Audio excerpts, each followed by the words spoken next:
Good morning, everybody, and welcome back to Dusty Book Sniffers. My name's Nicole, and today we're here for midweek reading sprints. I have got a lot of stuff to get done today, not just some reading. I actually have a lot of work to get done because I had to push a few things on Monday and Sunday when I wanted to get things done. So, I am going to be making sure that I get all of that work done so I don't go into this weekend feeling flustered and all the things. I have been very busy this morning already answering emails and all the things because this week is the week that I start back. Generally, I used to always have the Christmas school holidays off. Obviously, I don't have kids at school anymore, but I've kept that I don't do any quilting during that 6-week period of the summer holidays. And of course, my customers are so used to that. I've been getting a lot of emails this week. You back at work and all that sort of stuff, because I usually start back the week of or the week before, around the 15th of January, sometimes the 20th. It just depends how it all falls and all that sort of stuff. So yeah. So we also have a public holiday this weekend as well for Australia Day. I know Australia Day is controversial for a lot of people, but needless to say, we have a public holiday. So it's a long weekend for a lot of people coming up. So a few of my clients have contacted me this week and said, hey, I want to drop them in before the long weekend and all that sort of stuff. I was oblivious to the long weekend, to be honest. It was just that my customers ended up telling me about it. So, yeah. So, how is everybody today? Hopefully, you got some great books that you want to get read. I, however, have not read anything, or I have read some. I have not finished anything. I should rephrase that. Have not finished anything since Sunday, Monday's sprints when I finished Beautiful Creatures. But I have had a pretty productive week with my craft. I almost finished 3. I've got a few. I've just got to film this morning. I didn't film last night because my power went out, and yeah, it was a whole thing. So I didn't end up filming last night like I wanted to. Or yesterday was when I was going to do it, but got sidetracked with some friends online, and we were chit-chatting and all the things. We've got some stuff in place for something exciting that's going to be happening in April. So you'll get more information about that shortly with announcement videos and all that sort of thing. So yeah, we're just doing all the little, taking all the boxes and making sure we've got everything in place and all the things. So I, however, have not got much of my work done, and I didn't get filming done. And to be quite honest, I didn't really feel like filming last night. So the power sort of made the decision for me, because I was just going to have a little bit of a lay down around, I think it was around 7:30 or something like that, for about half an hour, then get up and film. And then I'm like, the power went out, and I'm like, oh, well, I'm just going to go to bed. So that's what I did. I don't know if that served me well or not, because I feel a little bit sleepy today, but I know once I get into everything, I'll be fine. And I haven't had my first coffee yet either. So, but I do have it here. I'm ready to go. And it's my Ghost Cup, which has the word boo on it. It is a Ray Dunn, I think it is. Yeah, Ray Dunn cup. So, yeah, so I hold down that and then I'll get into filming. So the plan today is to do 4 sprints. The first sprint is going to be one that is 90 minutes, because I have to film in that and then transfer the file. So that is going to take some time. So I'd like to get that done straight off the bat. And then the following 3 sprints, right up to the last one, will be spinning the wheel. So basically at some point I will ask you to drop your name and everything in, and then we will add you to the wheel, and then we will spin the wheel, and then we'll go from there. We don't know what the last 3 sprints are going to be. So just be aware that is what's happening. So it could be 90-minute sprints, it could be 75, could be whatever number. But when you do drop your name down and I prompt you to do so, I will ask you to do a number between 45 and 90 minutes. Okay, so nothing over, nothing below that. They just won't be included on the wheel. 45 minutes is the shortest that one I do. I personally don't like 45-minute sprints. I don't get anything done. I feel like it takes me 20 minutes to get organized to do stuff. But if that comes up, then that will just be basically I will just read for that one. And now the book that I'm reading is a NetGalley book, and I, for the life of me, cannot remember the name of it, of the author. So I'm just going to bring that up Bear with me for just a moment. I thought it might have been on my phone, but it's not. It's just got the title. So let me just go over to NetGalley. I haven't checked this morning. I haven't been approved for anything, which is hopefully that I'm aware of. No, definitely haven't been approved for anything. And in the January. It's called Disappoint Me by Nicola Dinan, I think is how you pronounce the name. It doesn't have an archive date. But it comes out on the 23rd of January. So in 2 days, because this is UK, and I think their books come out on Thursday. So, yeah, the 23rd. That makes sense because, yeah. So they're a little bit behind me. This is it comes under general fiction, but I would have probably put this under LGBTQI plus. QIA plus, and but it's under general fiction, which is very interesting, and it has been published by Random House UK Transworld Publishers, and it is following the story of a quite successful lawyer trans woman and her desire to have a normal relationship, and basically I believe now I know that Vincent, the male character in this, is actually Chinese, and I can't work out whether Max is Chinese or whether she is Japanese, because it's bouncing throughout all of the, like, it's based in the UK, but their heritage, and there's a lot of themes in this book. There's, racism, there's gender identity, there's trans topics, there's a lot of topics in this book that it's covering. So I'll have to pull up I was listening to it while I was I've got it in Speechify.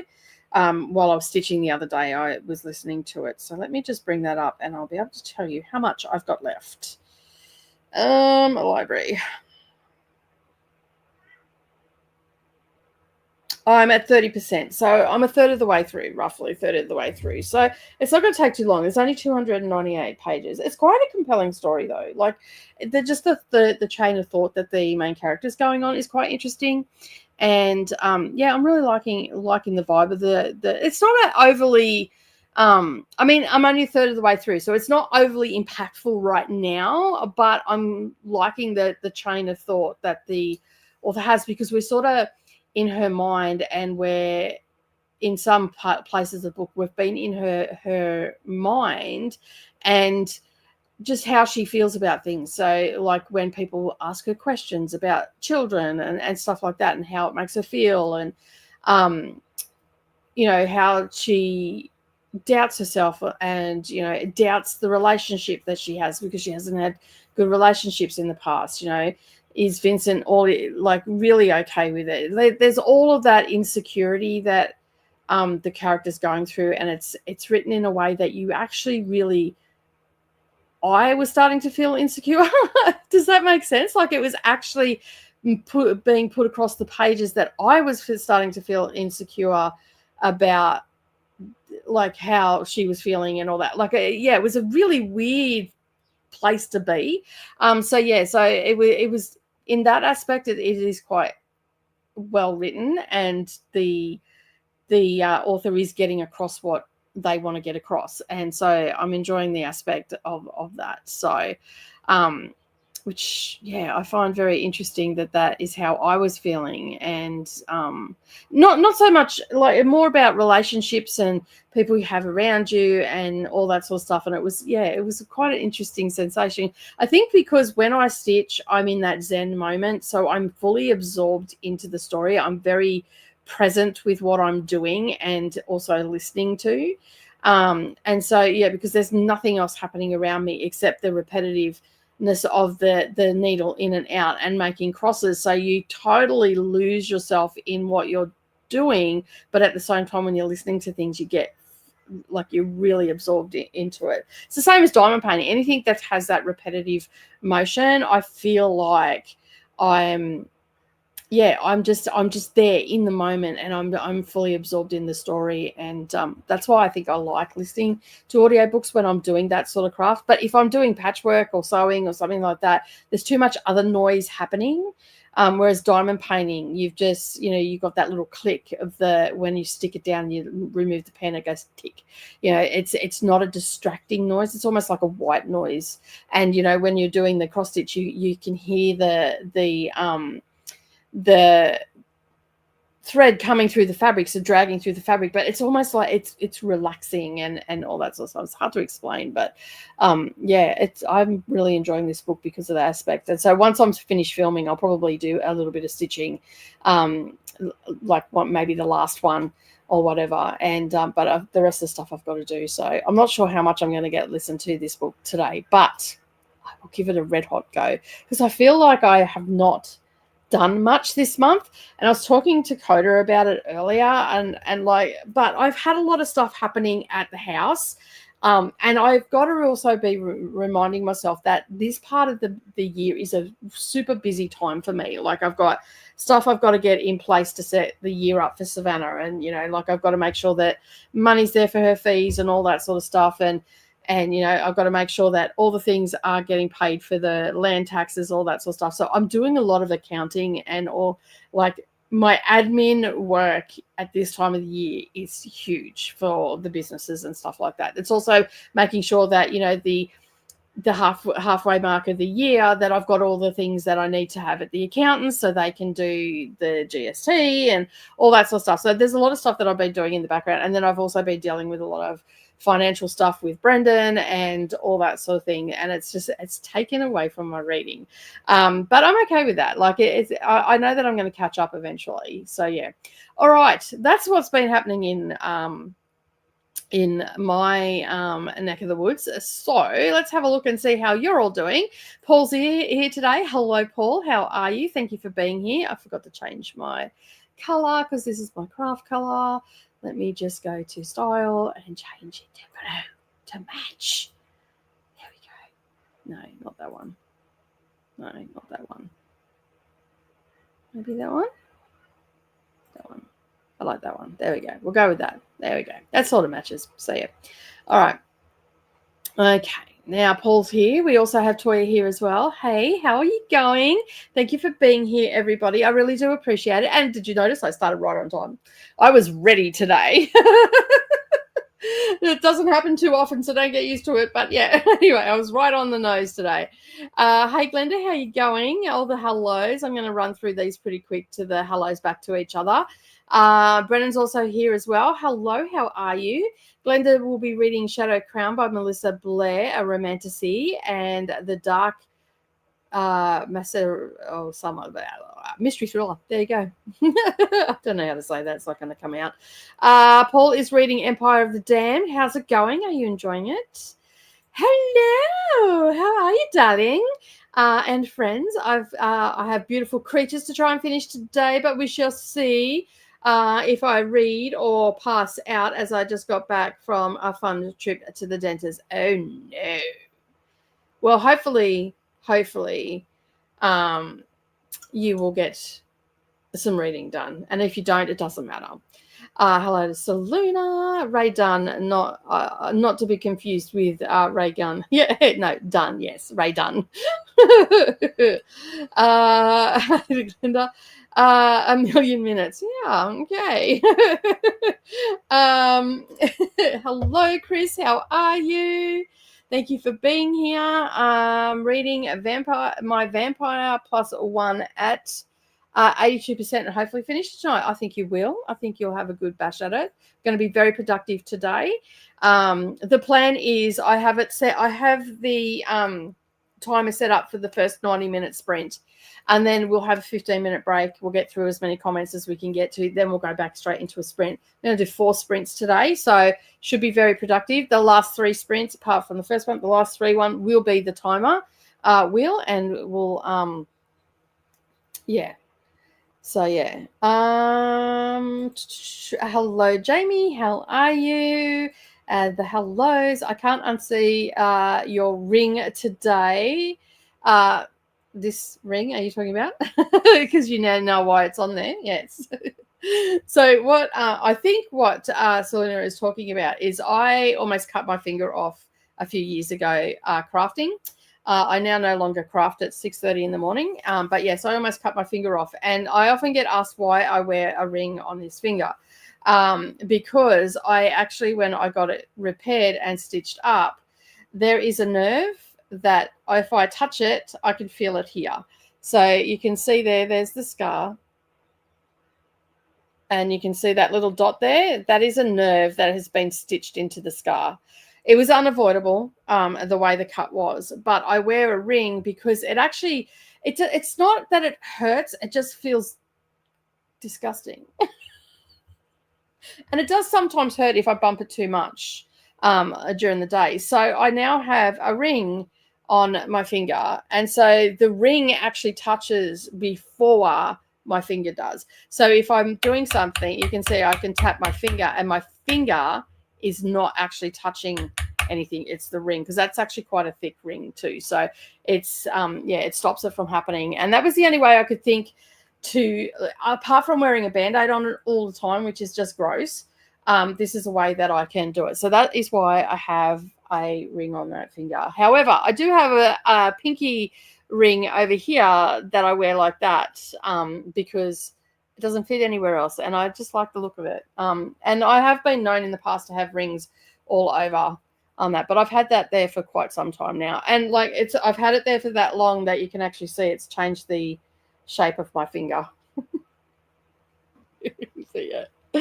Hello to Brennan. Just a Kiwi is here. Hello, how are you?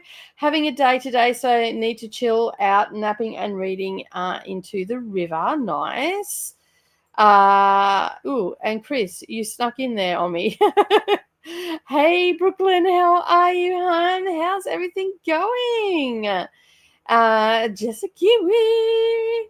Brooklyn, yay, everybody's here today. Everybody is here today. It's so much fun. May still be slightly aesthetic and also woozy on painkillers. So you're having a good time. As long as you're having a good time, that's all that matters, right? Everybody's saying hello. Yes, my broomstick in the background. This is Happy Hauntings. This is my family of bunnies on Halloween. Let me just bring it up there. This is a cross stitch that I made. A friend of mine actually finished it off with me. So Koda, if you're watching, this is what a flat fold is that I was talking about this morning to you. Yes, I taught craft to Koda as well. So yeah. So you can't really, the light's actually blowing it out. Let me just move that light down for a second. There you go. That's a bit better. You can see it a bit better now. So yeah, they're the bunnies. They're so cute. Very primitive. And the fabric actually it's purple with little stars on it in the background. You can see there, the little white stars. So you can get different fabrics for cross stitch. And I did this in 2020. I only started cross stitching in 2019. I think when I did this, I actually started this in 2019. I think I started it just before Christmas. I do a whole lot of Halloween inspired stuff. So yeah, so I have learned a lot since I've done this one. So you can see here with the black, this is on 28 count. So I should have really used 3 strands of black, and that would have been a lot deeper in color. So I've learned a lot since then, and that was DMC colors that I was using. I now use a thread called CXC, and it's a lot better coverage, so I prefer that. If I get this new job, the Hecate, how do you say that? How do you say it? Because everybody I know says it differently. Diamond painting is mine. I'm going to be pat on the back treat. Yeah, I get it. Donna Marie's here. Hello. How are you, Donna? Thank you for being here. I am reading a Truth Witch tonight. Nice. Everybody saying hello to one another. All the hellos. Vanessa's also here as well. Okay. Maestro. Maestro, yes, is how it's pronounced. Thank you. I'm not with it this morning. As I said, I don't know whether the extra sleep has done me any service at all because I feel really lethargic today. So I'm going to take some vitamin B and drink my coffee and see if I feel better. Once I get moving and get into the workday, I'll probably be right. Yes, I'm enjoying Empire of the Dam on page 234. Nice, making good, slow and steady progress. I'm going to try to alternate between NetGalley arcs and print books tonight, starting with an arc. Nice. Yes, that ring. Yeah, once you tell people, they then hyper focus on it. You'll get used to it again. You won't notice it again soon. My arc is Babylonia still, but I may start Blackwood's Blue Sky by Erwin Ivey in the first sprint. Nice. It's so cute. It is cute. It's one of my favorites. And then I've got my favorite season. I've got this little autumn one as well. It's got all the birds and stuff, and I did that in 2022. That's a little cushion that I often sit here and play with. What else have I got in here? I don't think I've got much. No, I don't have anything else. I've got a fairy door up there. I've got a little witch's hat over there, a little witch's broom. I've got a cauldron. That Savannah got me. That's a candle, my little cauldron. They sit on my bookshelves. I just noticed my bookshelves have to be dusted, so I'll add that to the list today. This is such a dusty house. I lived on a dirt road and didn't even have as much dust as I have in this house. It's wild. Hello, Christina. How are you? Trying to finish One Last Shot by Suzanne May Warren. Awesome. Hecate. Yeah, that's how I go to say it, and then you hear other people and they say it different on that. And it's like, well, how do you say it? How do Aussies say it is what I should say, because we say everything bloody different. Is how I say. That's how I always go to say it too. So yeah. So all right, I was on the right track. Christina. Broom. Vanessa, hello. A boom. So not broom. Oh my god.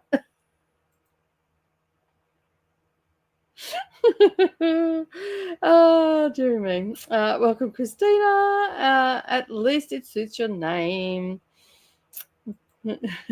All right. We have got to the end of the comments. We are going to be super brooms on the brain. Exactly. It doesn't help that I was playing around a little bit before looking for stuff as well. And one of the searches was broom. So, yeah. All right. We're going to do our first 90-minute sprint. We're going to be super productive today.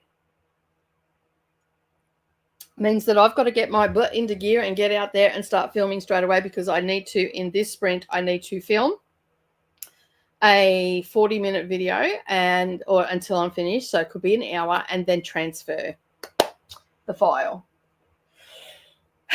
So yeah, wish me luck, people. All right, let me bring up the timer. We're ready to go. Now look at that, 23 minutes, and we're done. All right, let us get the timer started. We'll be back in 90 minutes. Happy reading, everybody. Wish me luck for filming and transferring the files, and I will see you on the other side of 90. Happy reading, everyone.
right.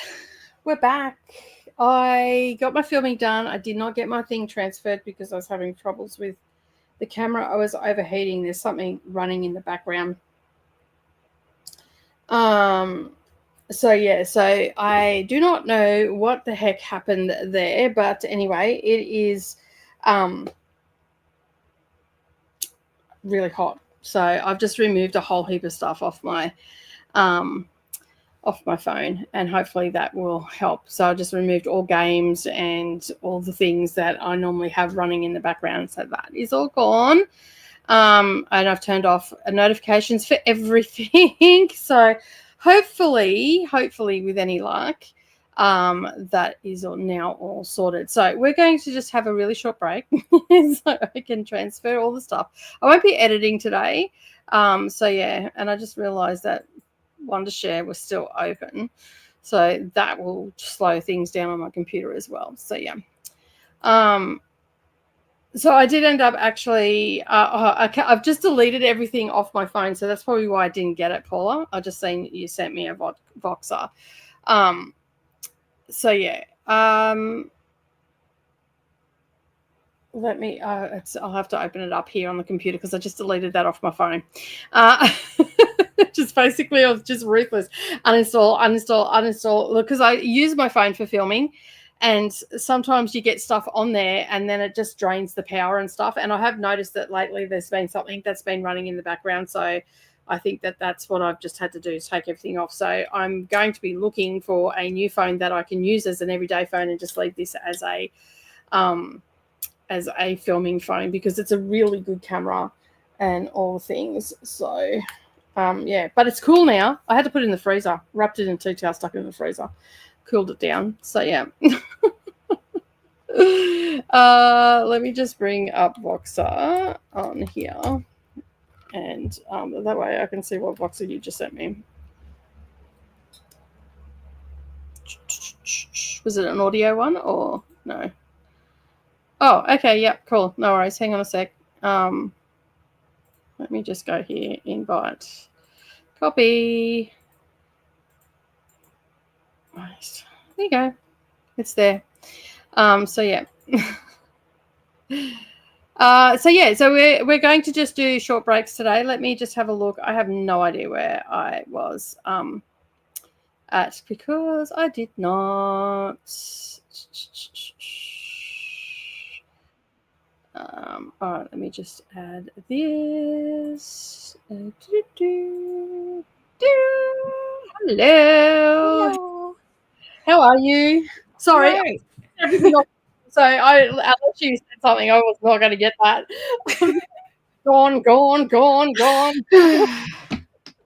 No, I've just been on with Vanessa doing like Onyx Storm sprints, and I was like, okay, I'm gonna go to bed, and then I was like, for whatever reason, as soon as I said, right, I'm going to bed, my body just went, oh, you're awake.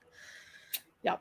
As soon as you make that decision, I'm exactly the same. As soon as you make that decision, boom, it's I'm wide awake, and I've got all the things rolling around in my head, and yeah. My neighbour's coming home with his noisy car. He normally turns it off and rolls into his driveway. So, how you been anyway? Been good. So, good. Relatively. Relatively. I was ill on like Friday night, Saturday, and Saturday I was supposed to go bridesmaid dress shopping with my bestie, because I'm her maid of honor, and we were gonna go look at dresses, but no, I was too ill to go. I was really annoyed, and I was doubly annoyed because I was like, I shaved my legs for this. You prepared for the exactly, and I got ill, and I was like, this is not fair. That's just rude. I know, right? Golly, I'd be a bit pissed as well. I shaved off my winter plumage. No. Yeah, de-winterfy. That's just rude. How dare you feel ill? So you're feeling all right now, though? Yeah. Oh, that's good. That's good. As long as you're better now. No. What are you reading today? Obviously, Onyx Storm. Have you finished it? No, I'm not reading Onyx Storm. I I should have planned better, but being a mood reader, I was like, oh yeah. Last night I was like, oh yeah, Onyx Storm comes out tomorrow. Probably should read Fourth Wing and Iron Flame. And then people were talking about the graphic audio, and I was like, yeah, I'll listen to the graphic audio. So I've got them from the library, so I'm on like the second half of Fourth Wing. Okay, cool. I have not read any of them. I don't plan to read any of them either. That's completely fair. Yeah. I mean, it's like I enjoyed like the Fourth Wing and Iron Flame for what it is, but I don't think it's the be all and end all like a lot of people think it is. Yeah. That I've heard that from quite a few people that I follow. They've said the same thing, that it's okay for what it is, but there's a but. So, yeah. Oh, no, so yeah, cool. Well, at least you'll plow through that, and then you know what you're going to be reading for the. Do you think though that it'll like you'll get to the third one and go, yeah, no, I'm not even going to bother, or? See, I don't know, because Iron Flame was a slog for me, and it's like I feel an Iron Flame. I've said this before, and I think the publishers pushed it out too quickly because Fourth Wing was such a phenomenon. Yeah, who can say that word? Right? I take my hat off to anybody that can say that word. See, I think I can say it, and then my mouth just goes no. Yeah, I'm exactly the same. Phenomenon. That's phenomenon. It. Yeah, we both just did it. Yep, there we go. We can take our hat off to ourselves. 10 points to us. But I feel like there was too much back and forth in Iron Flame. And it really needed another couple of passes with an editor before it should have been released. Yeah. Because they've taken their time with this one, because it's been 18 months since Iron Flame came out. So yeah. Well, hopefully it's better. And what's the general consensus right now from people? People are really enjoying it. Apparently, it's going really fast. Some people just think Amal was like, I'm chapter 36. I can't stop. So, yeah, cool. And apparently, chapter 10's a good chapter. Okay, well, I'll have to take everybody's word for it. I have read nothing. Basically, I've read nothing since. Yeah, I've read nothing since Monday. So we're at Wednesday. Well, actually, that's a lie. I did listen to a little bit of Disappoint Me, but yeah. And now I'm just fighting with my camera. But I got my thing filmed. That's all that matters. It's not how I wanted it, but it is what it is. And I'm just going to move on from that now. See how everybody else went. Koda missed the chatty bit. Yeah, I was quick today. I've got a lot to do, and so I've been very productive today. Hello, and this is where you popped in. Hey Koda, and to everybody else I missed that might be lurking, and there's just lots of hellos at the moment. Christina's reading Onyx Storm currently on chapter 20. Nice. Don't forget to hydrate, everybody. Hello to Koda. Oh gosh, Nightbot. Seriously? Wait, what? Hey Toya, how you going? Nightbot's on to you today. Doesn't show up for work for the longest time and then just goes, oh, whoa, you're doing that wrong. Yep, that's it. Right on top yourself. Of you. Calm yourself, Nightbot. That is a bit full on. And I don't know how to stop it. Like, I've taken out about the emojis and the, because a lot of people use a lot of exclamation points and stuff when they're excited about stuff. So I've taken all that stuff out. But Nightbot or whatever he calls himself likes to come in and just yell at everybody. No matter how much you set up the things. So anyway. It's all right. He's nice and does his job a little bit later on in the comments, so it's fine. Okay. All the hellos, everybody's saying hello. Christina's saying hello. Glenda's saying hello. Just Kiwi's come in.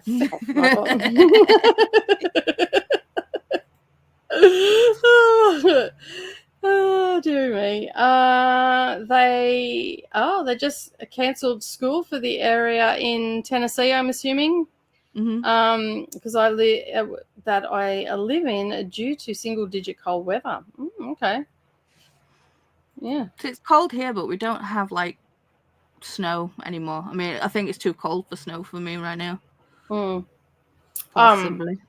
I don't have snow at all where I live, ever.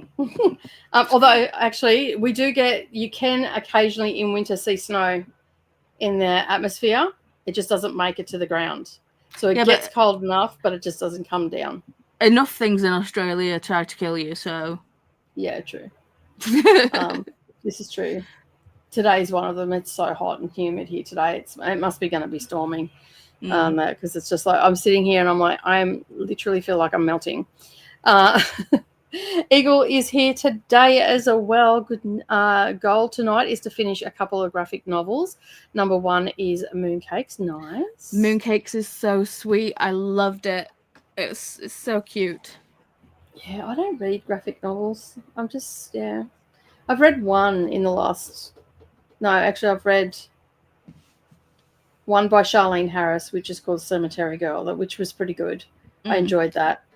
But I also like Charlene Harris, so I like her style of writing and stuff. And then the other one was in NetGalley November, which was, I cannot remember the name of it. Jessica Kiwi might remember what it is, but the office romance one. No, it was. Oh, that's manga. That was Witches. The Witches one. Yeah, I can't remember what it was. The name of it. I liked it. It wasn't like it was good, but would I pick it up from a bookstore? Probably not. So yeah. Koda saying sorry to Toya. Guest Nightbot was offended by your explanation marks. Yeah, he's having a moment. Jessica Kiwi had lunch, bought a house for a few nights, and knitted 3/4 of a row. Not bad for the first sprint, I feel. Nice. I like how you bought a house for a few nights. Did we go with the first one or the second one? Because I also took Instagram off. So I have no idea what's going on. All the apps just went. Is this the Airbnb thing? Or yeah. For the BookTube meetup in May in Australia. So I wasn't going to be going. I wasn't sure whether I was going to be going. And then Brendan just sent me a message. Sorry. He's having a moment. I'm not getting involved in this moment. If you're watching, Brendan, I can't do Bybit again. I can't. I'm sorry. Sunday was bad enough. I'm not even going there. So yeah. We're going to. I wasn't going to go because of the UK, but I just thought, you know what, we're going to share a house, so it's brought the cost down quite a bit. And then I'm going to fly into Newcastle, which I can get return airfares from Newcastle for $252, I think it was. So I'm going to fly into Newcastle, meet up with Selena, and then we're going to sort of drive to Sydney Airport to pick up Jess. And then, we're going to all stay in and the Reading Wren is also staying with us as well. So, yeah. Nice. We're going to have to do the UK meetup when you come to the UK as well. Yeah, definitely. Definitely. I'm going to be there for 3 weeks, so we'll be able to work it in for sure.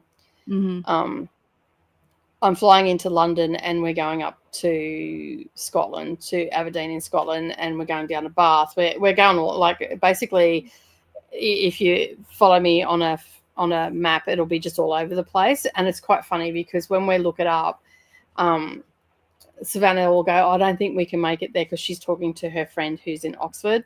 And then I'm like, I look it up and I'm like, it's from here to Nanango, which is like 20 minutes. And she's like, we're both on an island, but the UK is very small compared to your island. Yeah, my island's huge. And for me to go anywhere, it's like 3 hours. So for me to drive 20 minutes somewhere, and from it, what everybody has told me, like there's not going to be much snow and all that sort of stuff in the end of January and February, maybe up in Scotland, but down in England, not so much.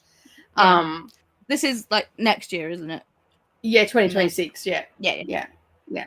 So I'm not really concerned. about driving and whatnot. So I'm going to. You will be when you see price of petrol. Well, we pay a lot for petrol here too. So okay. Yeah, and for me to go anywhere, it costs a lot of money for petrol. So like I need to have a full tank to drive anywhere to be able to get there and get back home. Yeah. So like it's $100 just to go to Brisbane. You know, okay. So I mean, obviously I still have fuel left in my tank when I get home, but you know, if I'm on empty when I go to fill up, it's $120 to fill my tank. So because I've got a big tank, and I've also got a petrol guzzler as well. So because my car goes fast. I'm fast and furious in Kingaroy. So yeah, yeah. I've got a WRX, and so it's turbo, a 1999 WRX, and I'm only the second owner. So, you're talking cars. I know nothing, literally nothing. It's like you press a pedal and it goes boom. So that's my extensive knowledge on cars. You press a pedal and go boom. My press a pedal it goes and makes the sneezing sound every time you change a gear.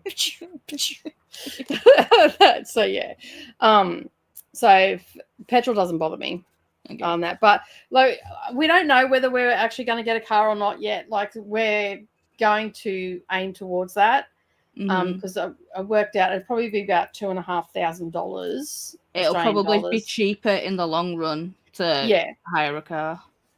Yeah, because transport's expensive.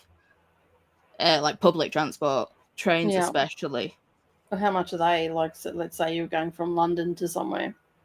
Just from like Leeds to London. So like from where I am, because I was like looking up train costs because of Yalk, like last November. It was going to be like 200, like 150. One way. Oh wow, pounds. Wow, that's pricey. Yeah, I'll get a car. Yeah, I'll get a car. So I've looked on Europe Car because that was Eurocar or whatever they call themselves, and that would seem to be the cheapest. I could get a decent sized car for that because we've got to also factor in our luggage. And Savannah drives as well, and you guys drive on the same side of the road as us, so I don't even think the normal side. Yeah, the normal side. So I don't even think I have to get an international driver's license to drive in England. I should think so. Yeah, some countries you do have to get an international license, especially some of the Asian countries, even if it's a Commonwealth country and they drive on the same side of the road, they get you to get one. And sometimes the insurance people will ask for an international license. So we're just going to cover ourselves and get it anyway. And then, I don't know whether I'll have Savannah drive because she's under 25, which means the insurance will be more expensive. So I just have to work out all that sort of stuff. And Brendan will be like, here, you're just getting a car because I don't want you on public transport. He hates public transport with a passion. Whereas me and Savannah have no qualms about getting on public transport and going where we need to go. But he hates it. So it is what it is. We'll see where we end up anyway. Paul made it to page 256. Glenda saying hello. Toya made it 69 pages of beautiful creatures. Awesome. Jojo's also here as well. Hello, Jojo. Hi. How are you? I'll be joining during the sprint going. I'll rephrase that. Hi, joined during the sprint. Going to be doing some editing. How are you, Lexi? Are you going to do any reading today or just editing? Finished. I told Lexi to take it easy because they had a migraine. Yeah. I think they had a gas leak at work, I think. Oh. So not good. Ew. I wouldn't be doing anything. I'd be just, chilling out, take a couple of things and just chill out and not do anything, not even read either. That's sleep it off. Finished and reviewed Babylonia, 4 stars, and read 42 pages of Death in the Dressing Room by Simon Brett. I love the titles you've been coming up with lately, Jamie. A lot easier for me to pronounce. New Feathering series. Awesome. Christina got 2 chapters left. Excellent. Made nice progress. Sean is also here as well. reminding everybody to hit the like button. Thank you. Didn't get anything read. That's okay. Sometimes we need those sprints where we get nothing read. Mm-hmm. And they're saying, hello, Paula. Everybody dropping in, saying hi to Paula and Koda. All the hellos. Hello. Pre-ordered Onyx Storm. Yeah, it was deleted until Thursday. Just got notification. It's now coming on Friday. Nice. Delay. I was gonna say deleted. That was rude. Why did they delete it on you? Like that's a weird marketing strategy. Well, anyway, hi to Eagle, Paul, and Jojo, and Christina. And this is the Discord. If you would like to join, this is where you'll find all the things that are happening, especially with Seriously Serious as well. And show some love to the like button. Oh, what is going on? I'm just going to laugh. I'm sorry, Red. Sorry, Red. Red is my husband. And he also goes, well, it confused Koda on the weekend because I was talking about, in one Voxer conversation, I said Brendan and Red. And Brendan and Red are the same person. Right. Brendan, I'm like, no, that's the same person. One of the same. So his nickname is Red. Everybody calls him Red, including me. It's only when he's in trouble that I call him Brendan. Oh, the Sunday name comes out. Mm-hmm. Yeah, the actual name. So, yeah. I don't know what this is. Fish, orange, wide eyes. Oh, okay, that's where they're doing that one, that emoji. Okay. Yeah, it doesn't do the emojis in the back of house for some reason, so you just get the names of them. Red Tower books do need more editing most of the time. Okay, good to know.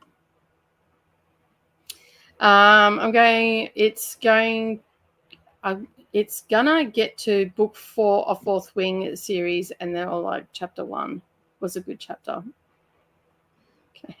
Okay. Have you read them, Jessica Kiwi? I don't think you have. I think was it Selena that's only read the graphic? I can't remember. You were both talking about it yesterday. No, I think you've read them because you did a reel for the new book. You went out and got it. Hello to Lexi and Christina from Lexi. Exactly. Koda. Koda. Koda. You Koda. Oh, there you go. That's the name of that graphic novel. Yeah, witchcraft. A graphic novel. I mean, go figure. Yeah. Who would have thought? The witch. Who would have thought it was that simple? Hey, I'm old. Leave me alone. Right there with you, mate. Yeah. I am too old too, or too old. Sometimes it's just like you walk into a room. I'm like, I know I came here for a specific reason. Mm-hmm. What is that reason that I came here for? And then I'll stand there and look around. I'm like, damn it, I'm going to have to walk back to the other room and see if it jogs the memory. Mm-hmm. And I used to always laugh at my mum when she did that. And now I laugh no more. Mm-hmm. See, I swear I need like a sign that just has like the buffering wheel, because sometimes I'll be like mid-conversation and my brain will just go, nope. So I just need to like hold up a sign that's just like buffering, because Chris is like, what are you trying to say? Come on. I think it's like with the ADHD as well, it's just like I can't remember the name of something, so I'll be there going, it's the brown thing with the what's it, and it's like, what are you talking about? And I'm like, I know exactly what I'm talking about. I just can't get it out of my face.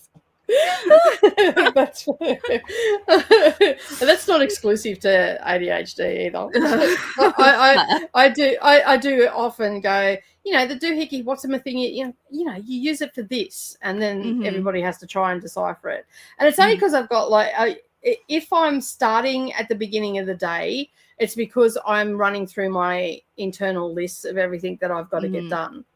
So sometimes I'll be stuck on my list and I'm trying to multitask too many things at once. Too many browser tabs are open. Yeah, and it's frozen. And one of them's playing music. Yeah. Yeah, one of them's frozen, the other one's buffering, this one's playing music, and it's just like start shutting everything down. So yeah. Not another moment. Yeah, fully. It's not bad for flights. Yeah, that's whether they are at that when I go to book them. So sometimes I use Google to find the flights, and it seems to find cheaper ones than going onto the apps and all that sort of stuff. So yeah, easy to get around in the UK with public transport. It is. It's just getting ridiculously expensive. We've just implemented it here just before the change of state government. They did a thing where they made all public transport, like the trains, 50 cents for each one. Like if you're going from, it didn't matter where you were going from. If you're going from Caboolture into the city, which is a 45-minute train trip, it was 50 cents. And then there was a state election, and the government that was trying to come in said that they weren't sure whether they were going to keep it, but they ended up keeping it. That's what it is, because at the end of the day, we don't have a huge public transport network here in Queensland, but still, if you've got millions of people traveling a day, more people getting on, and I think the buses are also 50 cents as well, like all government public transport. If you can entice millions of people a day to travel on it, that's a lot of money to be coming in.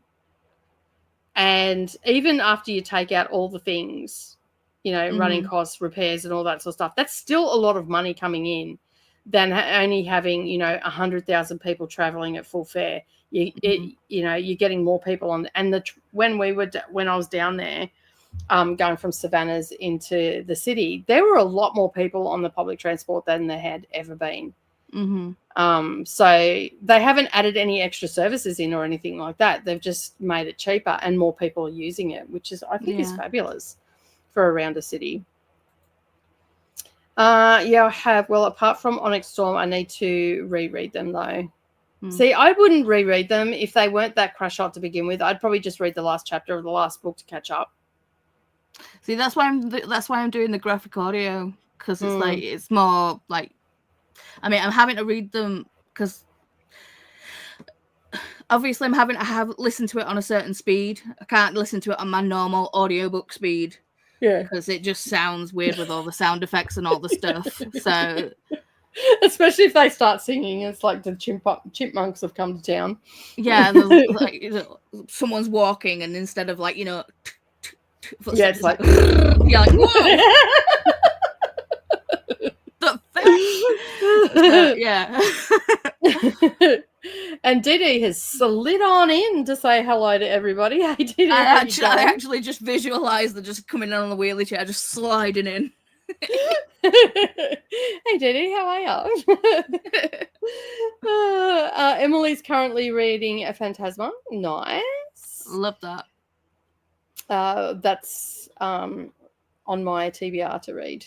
And Didi's heading to bed, but wanted to come in and say a quick hello, hit the like button. And now, are you actually going to bed though? Yeah. Or are you just saying you're going to bed? The intention is there. Whether it happens or not is a different story. Yeah. Intent's fine. We can accept intent. All the hellos and good nights and all the things. I love Fourth Wing. Iron Flame was a throw across the room. I'm enjoying it. So you've had all the emotions today in the last... Well, because Jojo, you've been reading that for the last week and a half, and Monica also has been reading it as well. So, well, I hope that you're enjoying and you keep enjoying Onyx Storm. So, yeah, I, however, will not be participating, not buying into it. I'll get there eventually. I'm on the second half of, I'm on because the dramatization's split up into two parts. So I've read the first part of Fourth Wing, and I'm now on the second part. Okay. So, and the graphic novel is a lot shorter than the actual... The graphic audio. Is a lot shorter. Like in time-wise then. Because is there a regular audio with it as well? Or is it all just... Let me see, because it shows me on there.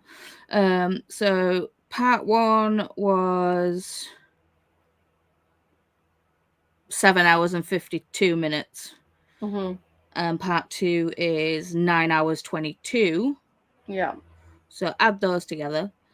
And the audiobook is 21 hours 23. So roughly the kind of around the same, maybe. Yeah. Ish. Okay. Well, It's no, not too bad then. So 16 hours. So call it 17 hours to.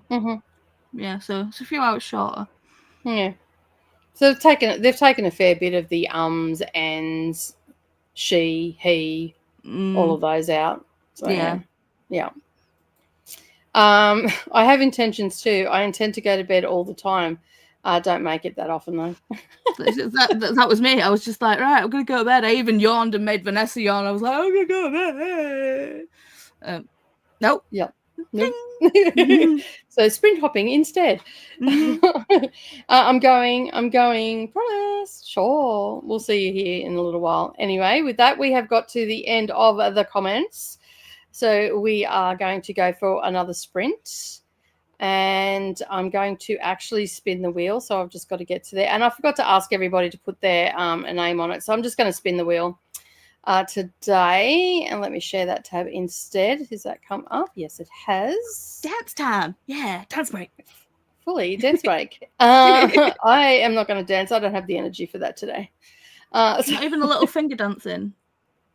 Can you not even I'll do the head bob. I'll be yeah. All right, let's find out how long we're reading for.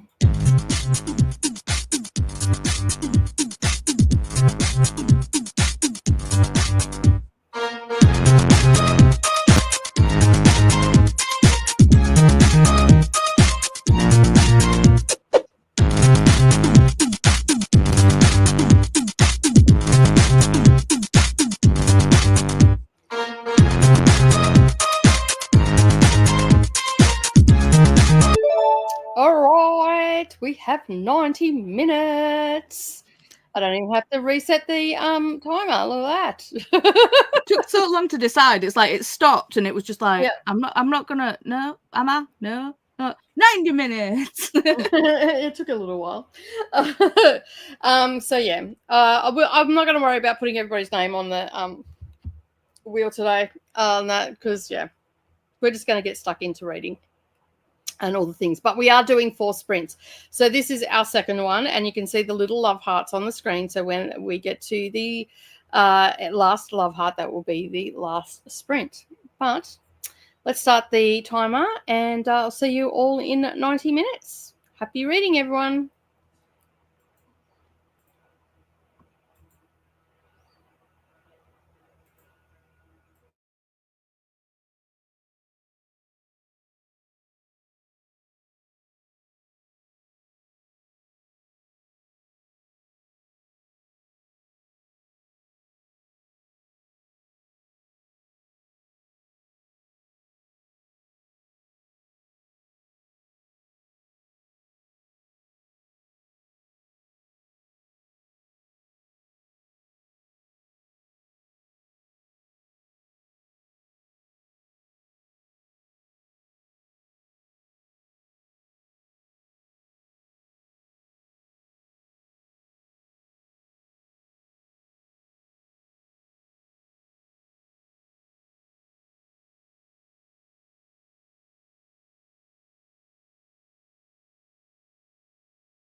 we're back. Sorry, just had to run through the house. I'm like, the alarm's going off. How did we go during that sprint, Paula? Got to 42%. So I'm trucking. Cool. Awesome. Nicely done. Nicely done. I did not read anything. I played with my phone trying to work out what the hell is wrong with that. Seems to be fine now. It's not heating up. So I think it's actually the timer that I was using, because I normally set a timer on my phone. But I think using the timer and the camera at the same time, it was making it overheat. So I won't be doing that in the future. I'll just set a timer up on the iPad or something. So yeah. So now I've added everything that I quickly vermoosed off to the ether. I've put it all back on again. So. Come back, I need my apps. And then I'm like, oh crap, I can't remember bloody passwords, so I had to reset passwords and all sorts of shit. So anyway, yeah. Anyway, it's all sorted now. So until the next time I have to film, because I don't notice, like when I do craft videos, it takes a lot longer to film those, and you're filming for an extended period of time. Whereas when I'm doing booktube content, I'm normally reading, and then I'll do a quick, 3 to 10 minute talk about the book or whatever, and then they're all pieced together in the end. But yeah, and yeah, I don't know why, but like last week I had the same problem. The week before I didn't, and the only thing I can think that I did differently is that I was using the timer in the 2 times that I had problems. So I mean, it makes sense that your crafty videos take longer, because obviously you're creating something, you're not reacting to something. So So I didn't have a look. I haven't had a look yet. So I think I'll have a look on Amazon and see what cheap phones are around to just use as an everyday phone. And then I can take everything off this and just have it as a filming phone, which was my intention anyway. So that's sort of, I've got to that point now, I think.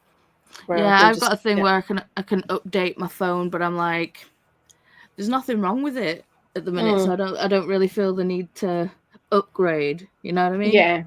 Yeah. So for me to upgrade, it's going to cost me an arm and a leg. I mean, I can go to Telstra and go on to a contract, but I've been off a contract now for 2 years. I don't want to go on to another one, because right now it costs me $320 for the entire year. And that's all phone calls, all messages, all photo messages, the whole lot. And I just pay that in a lump sum. I use Samsung or generally, yeah. See, I'm an iPhone bitch, so you know what you're paying for, really. It's like when you go on contract for that iPhone. Yeah. Well, yeah, the same as with Samsung. If I go on contract with my phone carrier, I end up having to pay to use it how I use it. It's $150 a month to pay for the phone and also to have access. Yeah. And it's just, I'd rather not, because right now, like I'm paying basically $25, not even, like, I think I pay, like, it depends, because sometimes you can get a special on the yearly rate. Yeah. And because I'm on the Wi-Fi at home a lot, I don't use all of my data. So, yeah. I'm the same. It's like when they were like, all these data plans and stuff, and it's just like, I don't need them. I don't leave the fucking house. Give me the bare minimum. So I get like 165 gig of data. And even when I'm away from the house, I barely use half a gig. Like, I'd be lucky to it, because I'm not a person that sits on my phone all the time in apps and watching YouTube or anything like that. And because I have YouTube Premium, I just download, if I know that I'm going to be away from the house for an extended period of time and I may or may not want to watch videos, I just download a heap of videos. Whether I watch them or not, it doesn't matter. I do the same. It's like I do that with like Netflix and stuff as well. Like when I've like had like hospital visits or whatever, I used to be like, I know that I'm going in for this operation and I'll be there like, overnight or whatever. It's like, I'm not paying for hospital Wi-Fi, because that's just insane. Yeah, I don't even know where they do. Whoever does their math, oh my God, like seriously, that's just the rort. Absolute rort. Yeah, so I just download all my stuff, and I do that on the Wi-Fi because I've got unlimited Wi-Fi at home. Mm-hmm. You know, like my Wi-Fi at home, where I'm streaming constantly, I upload, I download, I do all the things because all the TV is streaming now. I don't even watch Air TV, and I still don't even use as much as I get on this. so like, yeah, I have the option to use it every now and again, but for the most part, I just download. So yeah. So I'm just going to find a cheap phone that I can use. It's cheap and nasty that accepts. I think Savannah found one for like $300 and it works fine for her. So I'll just have that as my everyday use phone, and then just leave this one with all the apps off, like just strip it right off and have nothing on it except the operating system, and then I'll be fine. So what do you use to edit? I use Filmora. Back in 2012, they had a special for a lifetime with free upgrades. Okay. And I think I paid like $80 for it. And Koda and I were talking about this the other day because Koda bought a lifetime thing, but he can't get the 14 upgrades, whereas because I bought it back in 2012 and the wording in the contract because this was before they went to subscription. And so like most platforms back then were you buy the whole thing and that's it, you got it. And their wording was, free lifetime access upgrades, the whole lot was in there. And then a few years ago, they went to subscription-based. I think they were actually one of the last ones to go to subscription-based for editing software. And basically, there was a big uproar because I went in to use the editing software and it was saying that I couldn't get any upgrades to the next one, which I think was 12, or maybe even 11. I can't remember what it was now because it was a little while ago. And I'm like, well, I'm not paying $99 because it worked out to be $99 Australian a month to pay for what I had. And I'm like, I'm not paying that. But the internet basically blew up. Reddit blew up, YouTube blew up, because there's some big YouTubers that use Filmora. Okay. And I've never heard of it. So Filmora, Wondershare, it's the same thing. So a lot of people, like, it just blew up, and the powers that be, whoever they are, basically held them to that contract. So all the people that got that lifetime subscription back in the day, that now have Filmora, and we get our upgrades. I do have to pay, like, even with that, I still had to pay for like extra things. So if I wanted to buy a song, if I wanted to buy, like an extra element, or maybe a transition that they didn't have on the software, then I could buy that, or I could get a $32 subscription, that's what it cost me in Australian, and that gives me little elements that I can use and stuff like that. So like my opening song on my craft channel and that I use here, that's on that. I forget what it's called. Koda will know what it is. He'll drop it in there. I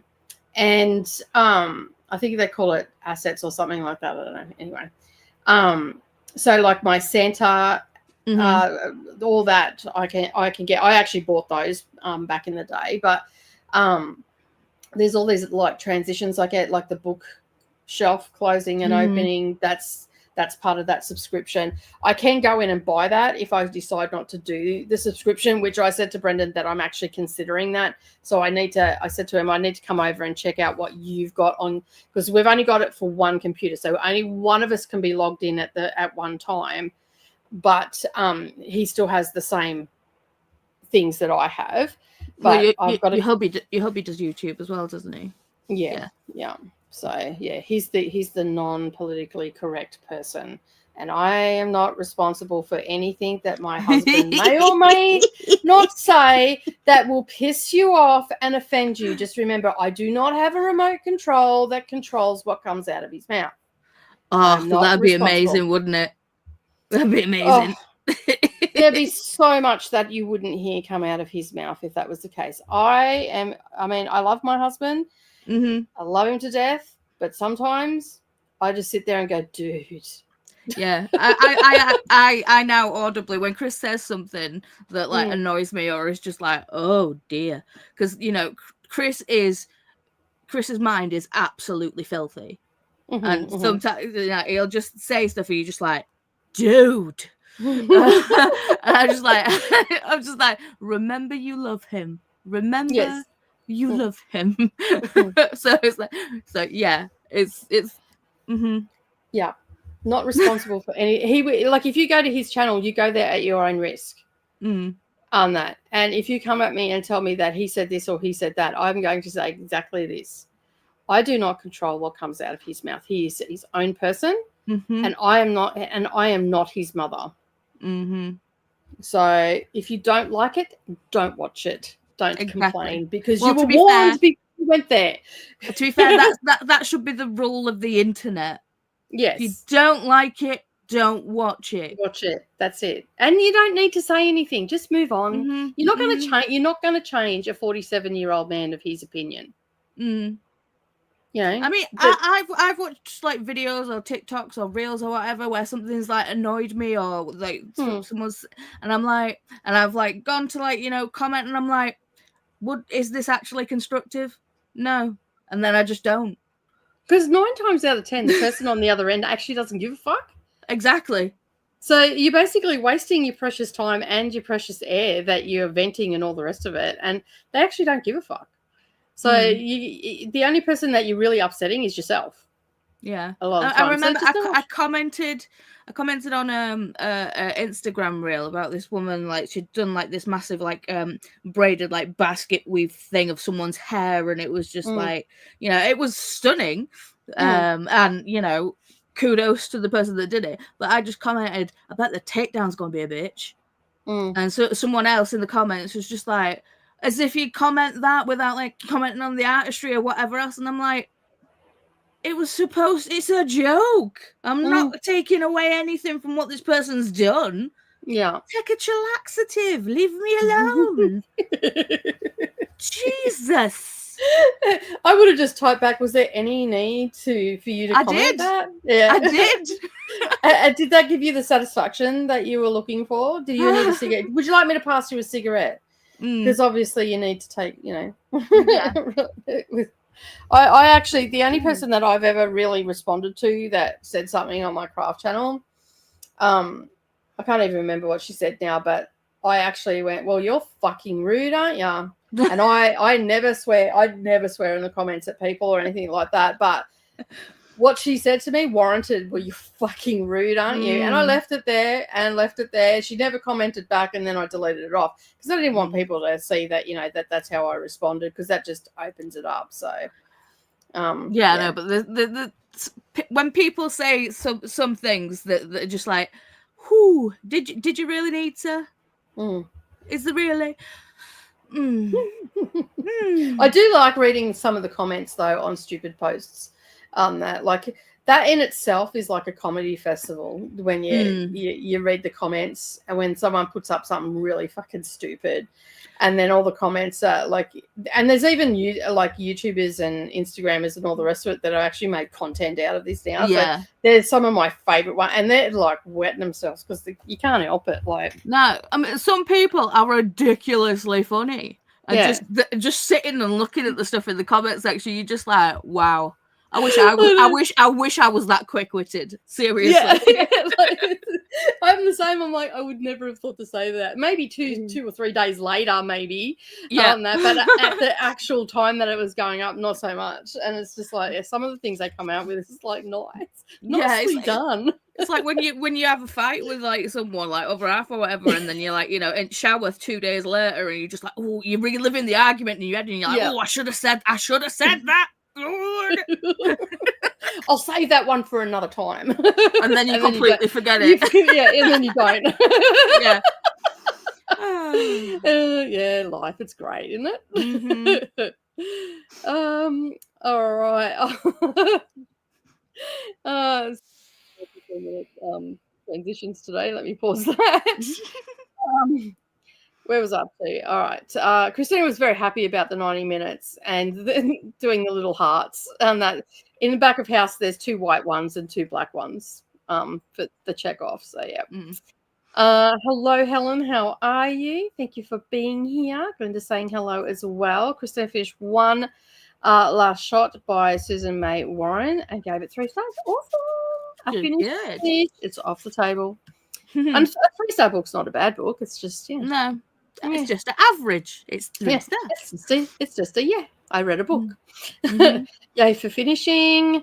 Good to see you here, Glenda. Need a breather from Onyx Storm.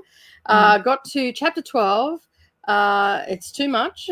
Get a shower, get ice cream, and come back to it. That's fair. Sounds like a good plan. Self-care is important. Yeah. Look after yourself. Just put the book down, walking away. I'm leaving this now. Koda is still working, but I'm about done for the day. Gee, you're working late today. Made it into 33% of Witchcraft for Wayward Girls. What do you think about it, Kelly? I still haven't done my video for it on that. I read it. It's an arc. I had it as an arc. I don't think I know it. Who's the author again? Grady Hendrix. Grady Hendrix was hit or miss for me. This one was I think this one's a bit of a. It was really weird because as it's set in 1970, teenage mum shipped off to a house by her family, and the child that she's having is due in August, and there's a segment where I can't really say because it'll give it away. But, I read that book and I was sending messages to Koda going, oh, my God. The main character's name in the beginning of the book, his name is Neva. Okay. All right. Anyway, and I'm like, oh, wow, Neva's a starring person in this one. But they change their names when they get to the house. So they're not allowed to talk about the past or anything. And you learn this, like, in the first chapter. Okay. So anyway, Neva ended up being Fern. But my mum was pregnant in 1970, having a baby, illegitimate me, in August of 1970. And I'm just like, oh, my God, this could have very well been my mother's life. I wonder if my mother was writing this book. The only difference is she didn't go to a house. She ended up having me, and I lived with my grandparents, and I'm just like, oh, my God, I don't know. But some of the stuff in it was like that I found very funny. And then some of the stuff in it was very frustrating because of how antiquated the thinking around single mothers, women having babies, doctors' attitudes, all this sort of stuff towards pregnant. But then you've got to think about it. It's set in the 70s, so I know, and it was just still fucking annoying. It was still fucking you fucking dumbass. Like, that's all I kept thinking. Yeah, and just some of the things, like I can probably say this, like the restrictiveness of the diet and all this sort of stuff and it was just like, I know this shit happened, like, and in some places it still does happen. And I just found it very frustrating in the antiquated way of thinking and the rights that were taken away and all that sort of stuff. I mean, I actually wanted to punch someone because it was that frustrating. But anyway. Been there. Yeah. Just because, like, that there's a lot of truth to what was in this book. Like, yes, it's a story of fiction and all the rest of it, but there's a lot of truth in that book. So it's like I've stopped reading books. It's like when certain things happen, it's like what was it? I can't remember what book it was, but their main character, male character, it was a romance book, was called Wyatt, and I'm like, that's the name of my son. No, I'm not reading this. I was glad that it's going to be a spice. It's going to be a spicy one, Yeah. There's been a couple of books where I've had Savannah as a character, and I'm like, I don't know if I want to keep going because it's like, it's going to be horrific or whatever, and I'm like, I don't know if I want to keep going. What's going to happen to Savannah? So I don't think I've ever stopped reading it, any of the books, but it was difficult. And I'm like, or I've been the main character. That's also weird as well. That I haven't read any in a long time where I'd like, because Nicole's quite a popular name. Yeah, I'm lucky with that. Paula's not a very popular name for book for character names. The way I justify Savannah is because Savannah's not actually a Savannah. Hers is Savannah because it's actually spelt in like how they spell it in Spain, and it's pronounced Savannah. But because Aussies being Aussies, everybody says Savannah. And then one day she was in class and a teacher turned around and said Savannah, and she answered, and all her friends looked at her and went, "Why are you answering?" She didn't say Savannah. She said Savannah. She goes, "Well, my name's actually Savannah, not Savannah." And they've all gone, "What?" What? So, I mean, it's like when you correct people so many times and it just doesn't change the way that this bit. You're just like, well, I'll just roll with it. The only difference is we chucked an AH on the end, so like, but yeah, it's still pronounced the same way because the H is silent. And she only has one N in her name, not two. And so when people spell, she gets irate. She gets irate. She just goes off. I'm like, it's fine. People just automatically think there's two, N's in it. So she's like, it's like when one of my friends, Animal, he does this because he knows it bugs the crap out of me, and it's just like it says Pauline, so it's like Paul is short for Pauline, and I'm like, no, it's Paula, and it's like, no, Pauline, and I'm like, no. I had an auntie, Pauline. we used to call her Paula too. It says Paula on my birth certificate, I promise. Brennan read 3%. Nice. Hey there to Kelly from Glendar. Shauna made it to 65% of Apprentice to the Villain. Nice. Are you enjoying it? All the hellos are going on right now. We'll just have you changed your profile picture, Shauna? I don't know what. No, it's been like that for a while, I think. Well, at least this year, anyway, in December as well. I must be getting confused. It's very pretty. You're very pretty. Just the Kiwis, 35 rows to go. Go on, Nightbot, ban me. Oh, someone's in a mood. Yep. That reminds me, I stumbled on this video yesterday sharing in case anybody else is interested in learning about what Nicole is talking about with Wondershare and Phil Mora. There we go. Right. So, yeah, because I get updates, whereas Koda doesn't. So I'm currently sitting on 14 point something or other update. But when I signed up, I think I was like 9 or 10. it was version whatever. So yeah, I got to page 89 of 167 in my Simon Brett arc, 4.5 stars so far. You're having an amazing reading year so far, star-wise. Anyway, Jamie, I'm stealing chillaxative. I like it. Feel free. Got to chapter 23 and getting son to bed now. Awesome. Then time for mum time. Witchcraft has finally gotten to the magic bits. I don't have any rock hard feelings yet, but intrigued enough to continue. The antiquated stuff makes me angry, but it's told from the perspective of the woman, not the power. So I'm not offended. Yeah, I wasn't offended. I just it was just frustrating. If it was told from the power's perspective, as if they had it right all along, I probably would have already DNF'd it. I think it's important for the younger people who think women would never be treated like that and aren't afraid of new laws to see to see what it was like a few decades ago. Yes, very much so. It's sad to know that in some places it's still like that. Yeah, and it's also in some places in the States are reverting back to that. There was a thing I sent. I can't remember whether it was a reel or a video. Might have been a short. I don't know. But anyway, they were talking about in one of the states in the United States, it's now apparently you can be charged with murder and receive the death, either 30 years in jail or the death penalty for getting a termination or an abortion, however you want to word it. And if you bring about a miscarriage by misadventure or anything like that, you're facing 30 years in jail or the death penalty on that. So as I was saying yesterday to the girls, that like you can sneeze and have a spontaneous miscarriage. Mm-hmm.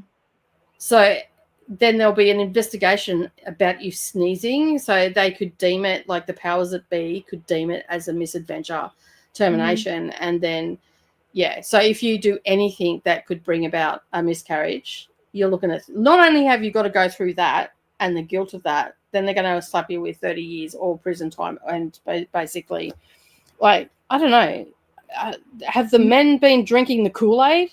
Like, because without us, there is no you. Able to tell a woman what to do with their own body. No man should be able to do that. Until you have a vag and you can give birth, you're not telling me what I can or cannot do with my body. And it's like, I mean, when women get SA'd and, like, you know, then a child result is the result. Yeah. That's how I came to be.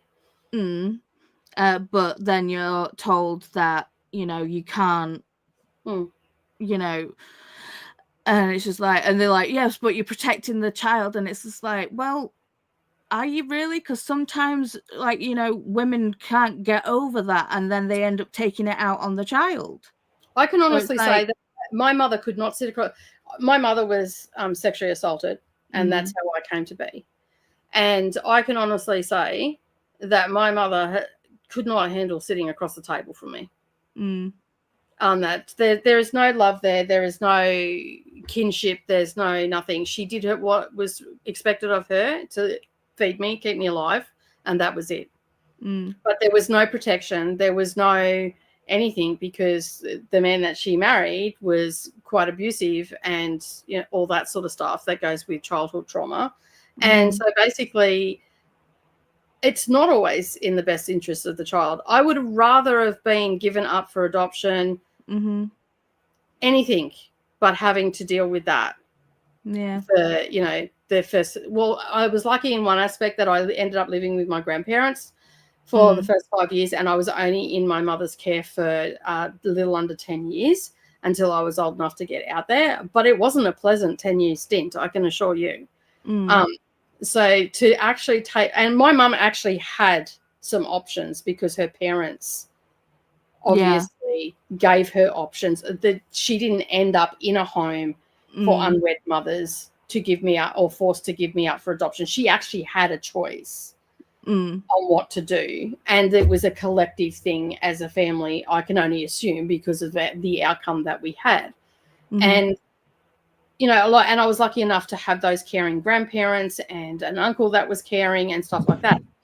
But not a lot of other children do when they're in that situation. And it wasn't pleasant. So I can only imagine, you know, my mum had support, someone that doesn't have support, and how bad it could go.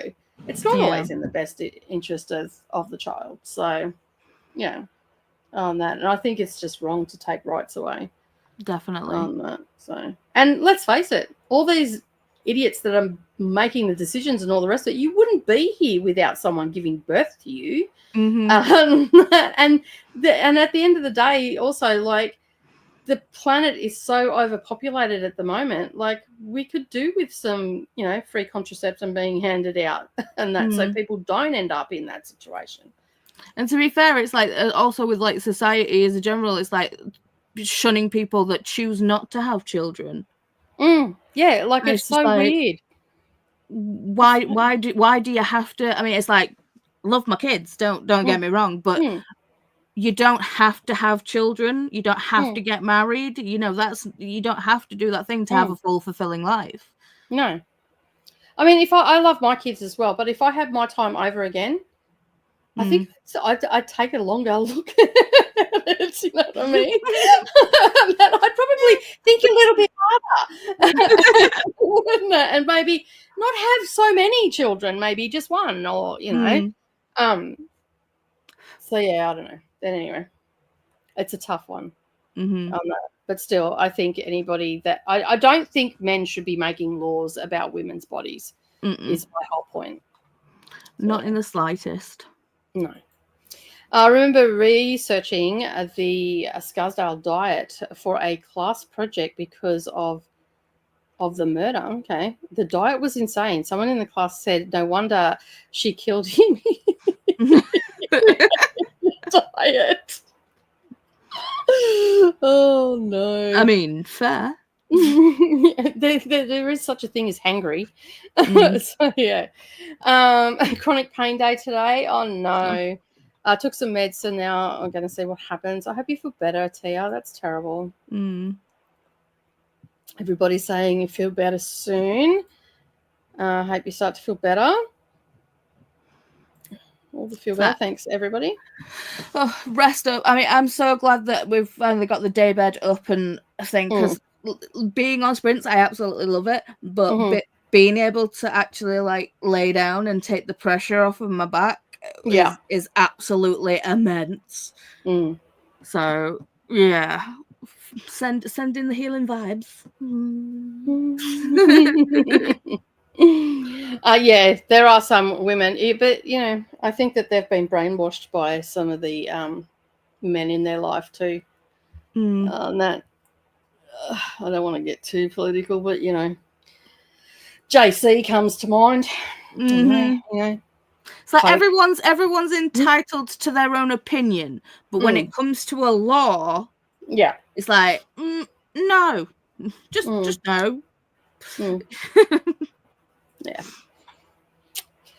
Am I the only one looking at the screen and it looks like Nicole and Paula are in the same room? A little bit. It does too, almost. Yeah. It's like yours continue on from my door. Yeah, it's like it goes from black shelves to white shelves. Shelves, yeah, which it does actually it does in here. So yeah. I think of Miss Wellwood in a witchcraft book. She's part of the problem. Oh yeah, because she doesn't want to disappoint her father. But as you get on, you'll understand a little bit more about her and what her motives are. So yeah. Go your grandparents for being there for the first 5 years. Yes, I also returned because I did not have a child in my teenage years that like my mother. But my daughter did not fall very far from my mother's tree. So she ended up having a child at the same age. And I ended up looking after her daughter for 5 years because my daughter has mental health issues and whole different well, actually, my mother also has mental health issues and undiagnosed and all that sort of stuff. But my daughter actually is diagnosed with stuff that's wrong with her and whatnot. So she sort of went off the rails and she ended up with postnatal depression as well, which ramped it right up as well. And some really bad choices were made, and we intervened before it could affect our granddaughter. So she was with us from 7 months old until she was 6, and now she's with her mum. And as much as there is still problems between me and my daughter, I still get to see my granddaughter and all that sort of stuff. So, and she seems to be, I wouldn't say she's fully adjusted to not being living here with us, the only family that because she didn't see her mother either because she was off doing the things. And so there was a lot of adjustment and transition and all that sort of stuff. But the only difference is my grandparents said that I was their daughter. So I thought that my grandparents were my mum and dad, and my mother, my biological mother, was my sister, and my uncles were my brothers. And then to find out at 5 that this is not the case, that my sister is actually my mother and I have a new baby sister, that was a bit too traumatic that was a tailspin in itself. So we righted what was wronged on me with Mia by saying, no, I'm Mima, that's Poppy, they're your aunties, this is your mother. Everything was above board and kosher. So I was able to right the wrong that was done to me. Time will tell to see how well adjusted Mia is with going back to her mum and all the rest of it. There's moments where she yells at me, why'd you let me stay here? Why'd you leave me here? And I'm like, excuse me, ma'am. Choices were made. and you were part of that decision. That we're not going to guilt trip me, Mum. I did the best I can. At the end of the day, you are not my child. You are my granddaughter, and this is your mum, and your mum was ready to look after you. That just because you don't like the choice that was made that you were a part of, that doesn't mean, just because you're having a bad day with mum or mum's taking your iPad off you and you've got the shits with your mum, don't take it out on me. We had that kind of thing with Bram, because Bram didn't come and live with us until he was 12. He was with his mum, and it's like Chris's son from a previous relationship, and we thought everything was fine, but it wasn't. So when he ended up getting taken into foster care, we obviously fought for custody and all the rest. And when Bram came to live with us, is like, well, why did you do all this? Because obviously he'd been fed lies from his mum. Just like, well, she'd never let me come and stay with Dad, because every time I come home I'd be black and blue. It's like, that never happened, child. It's like, no way, made. It's like, and when he'd get angry at us because we'd make him do chores and things like that, because he'd never had that kind of structure or anything. She just let him do whatever the hell he wanted. He didn't know how to wash himself, didn't know how, he had to have 12 teeth taken out. Were rotten. It was a whole bad juju thing. But obviously, when we've tried to give him structure and he's pushed against that, he's like, I won't go, I want to live back with my mum. And it's just like, one, you can't. Courts say so. And it's just like, you should have been taught all this stuff. This is the normal thing. Your friends have to do this as well. We're not evil people. Every kid has to do chores. It doesn't, it was all new. It was all new to him, because you still have to learn it. At some stage, you're going to be out in the world on your own.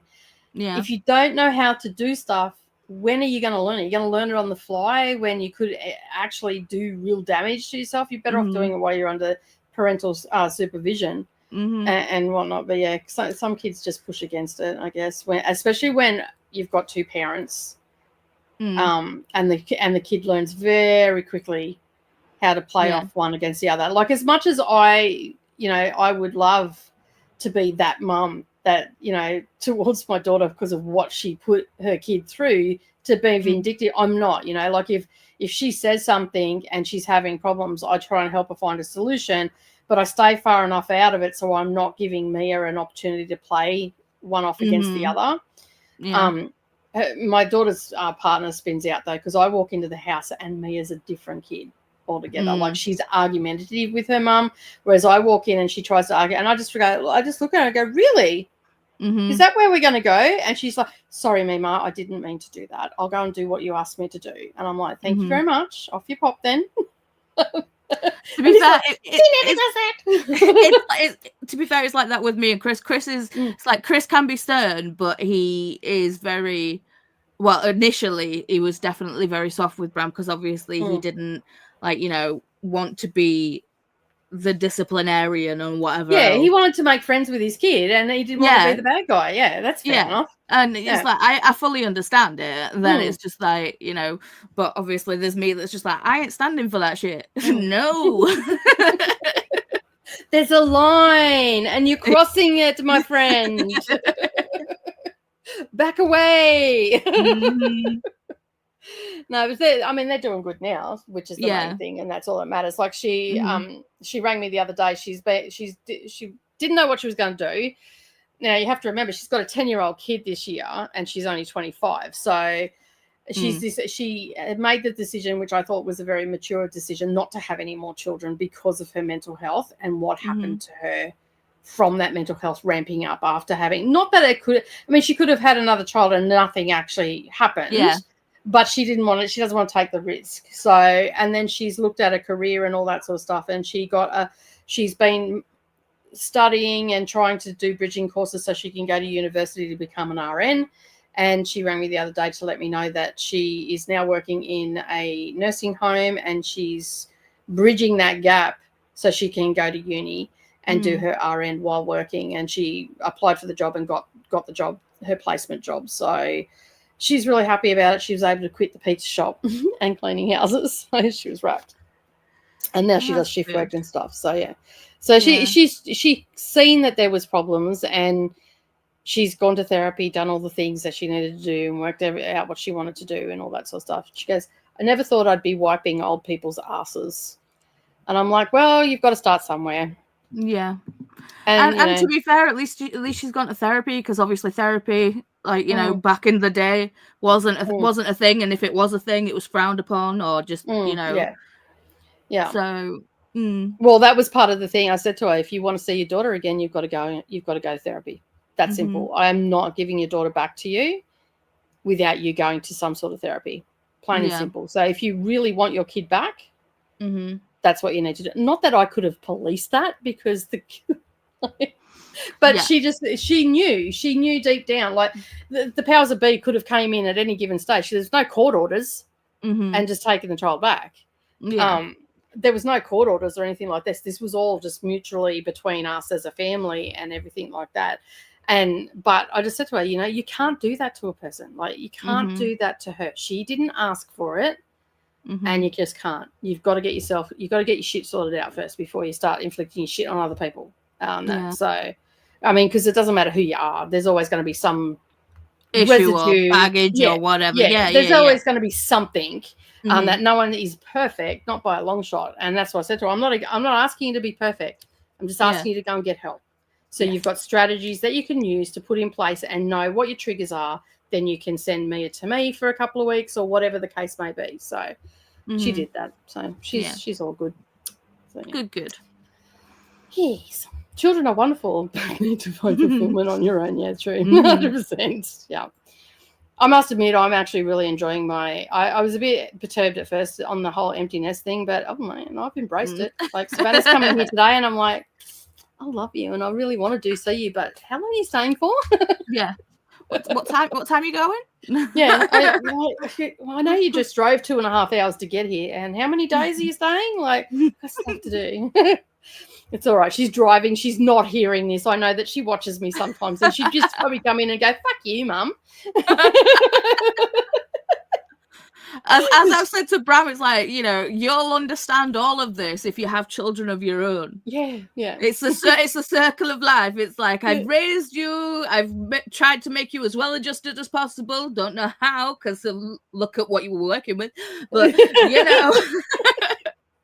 You go forth, live your life, and then you will. If you become a parent, you will understand the shit show that it is.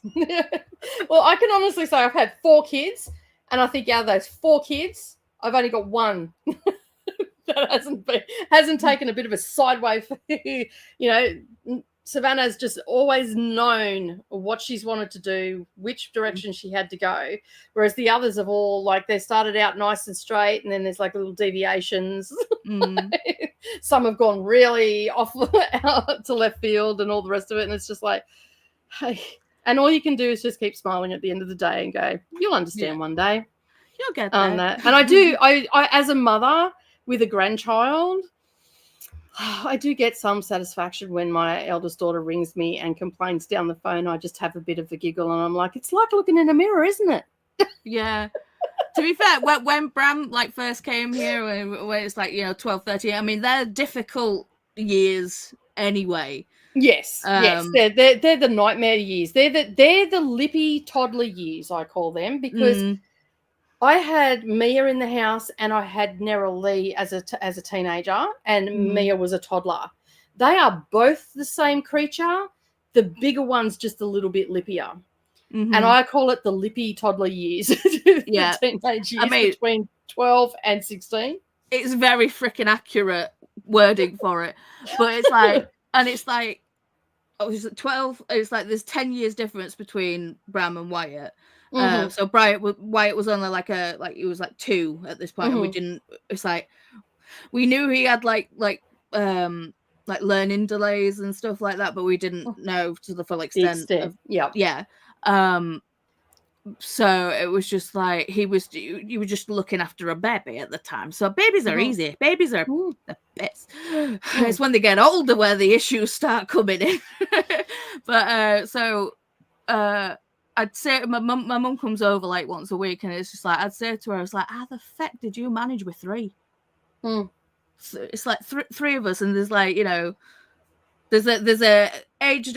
I was like, my eldest brother's just turned 50. It's like 10 years, and there's like a year between me and my other older brother.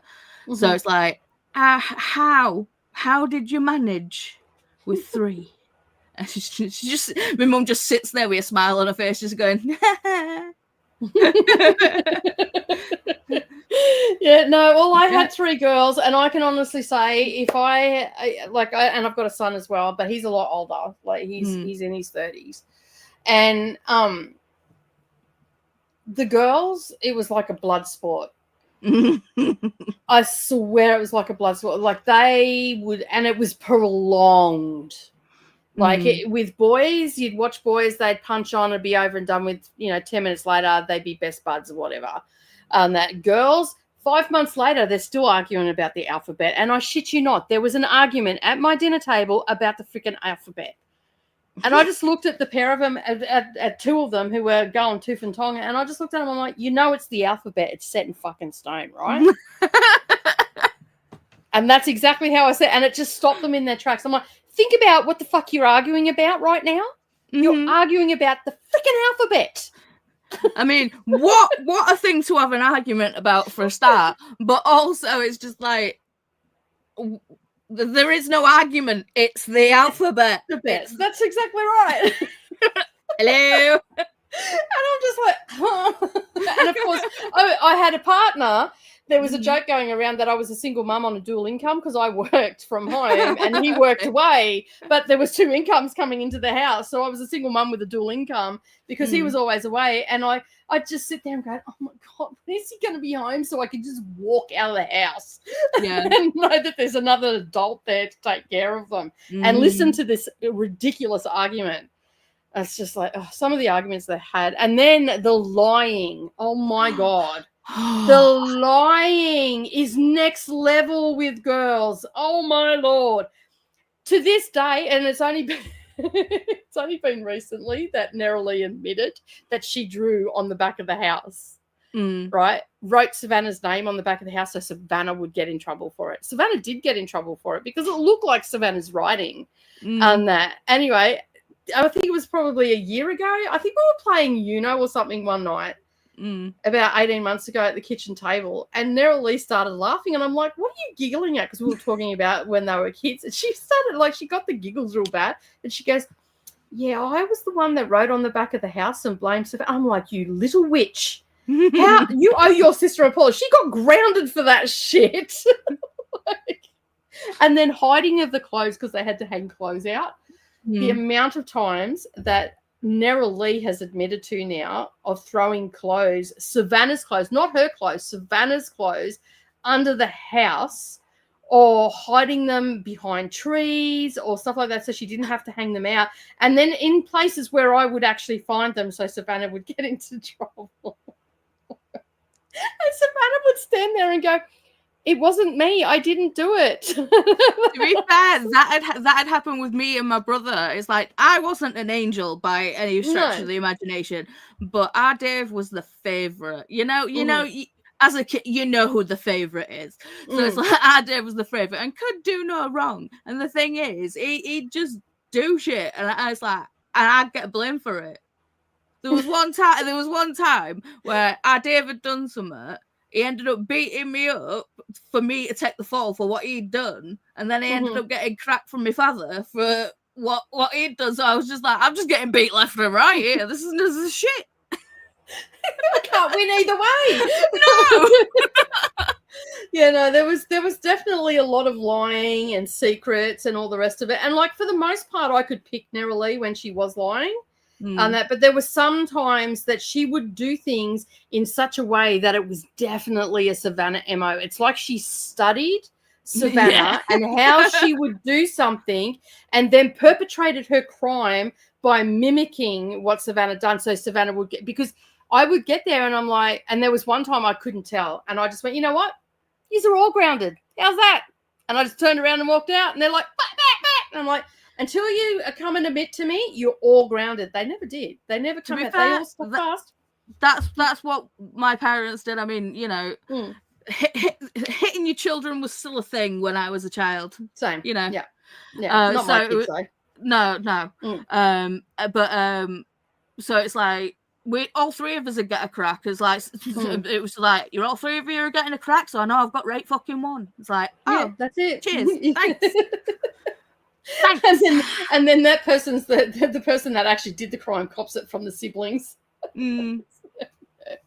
My husband used to worry that they were never going to get along and all the rest of it. Like my two younger ones do not get along with my eldest daughter because of what she done and how it affected their life. They will come to, and I won't force them to get along. That is something that they have to come on their own, to their own sorting out and all that sort of stuff. I'm out now. You're all grown-ass adults. I'm out now, and you're not kids anymore. So I don't force the issue or anything like that. But when they were kids, it just used to drive me mental. That's why I've got grey hair. Like my body knew. These two GT strips here are from the first two children that I had. They came through. My son and my eldest daughter, holy shit, they put me through hell. That so much so that my son actually has the nickname amongst my friends as the spawn of Satan. He was I don't say it to him. On the male side or from you? Because I don't know. Satan. Well, are you from are his you dad? Satan? His dad was a wife beater, so yeah. That's from it. But I can't say that he's a wife beater because he's not.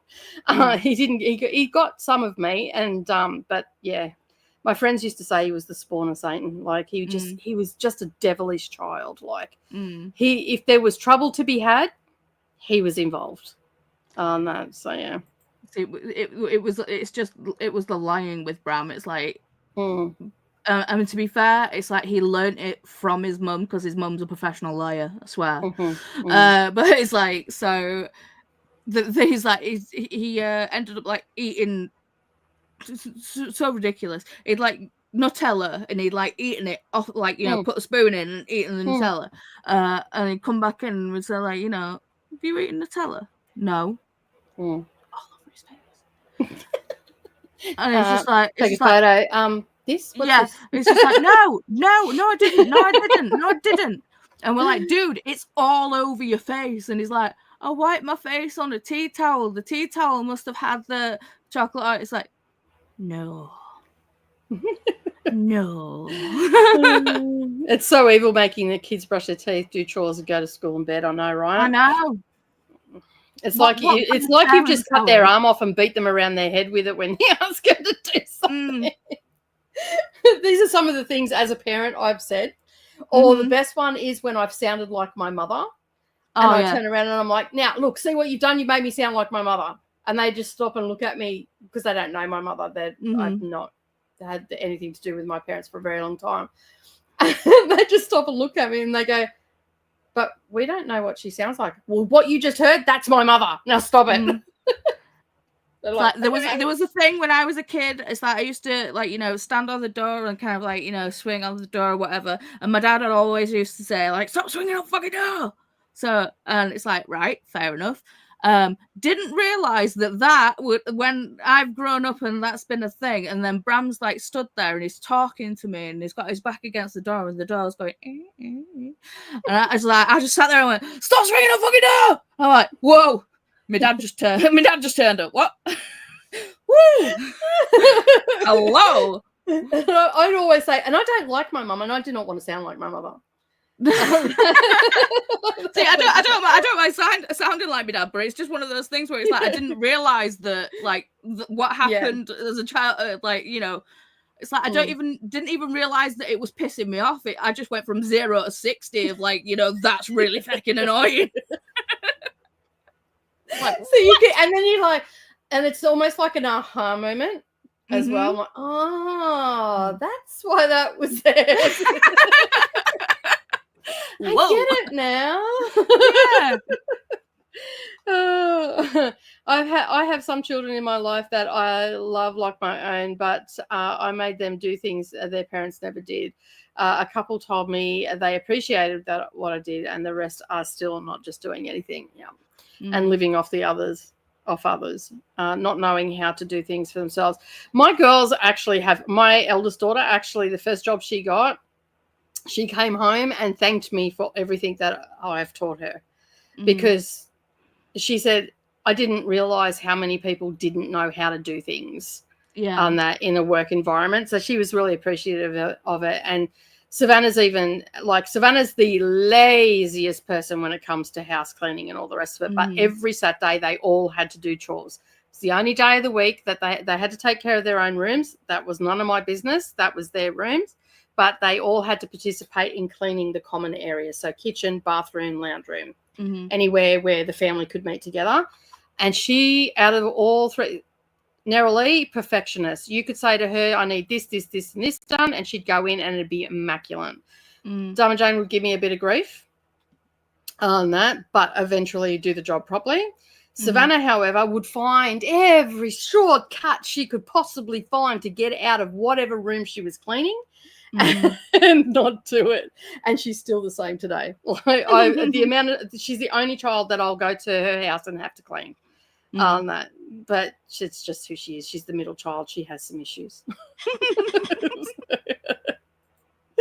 I call my mum on the regular and tell her I finally understand what she said and did the things she did. Yeah.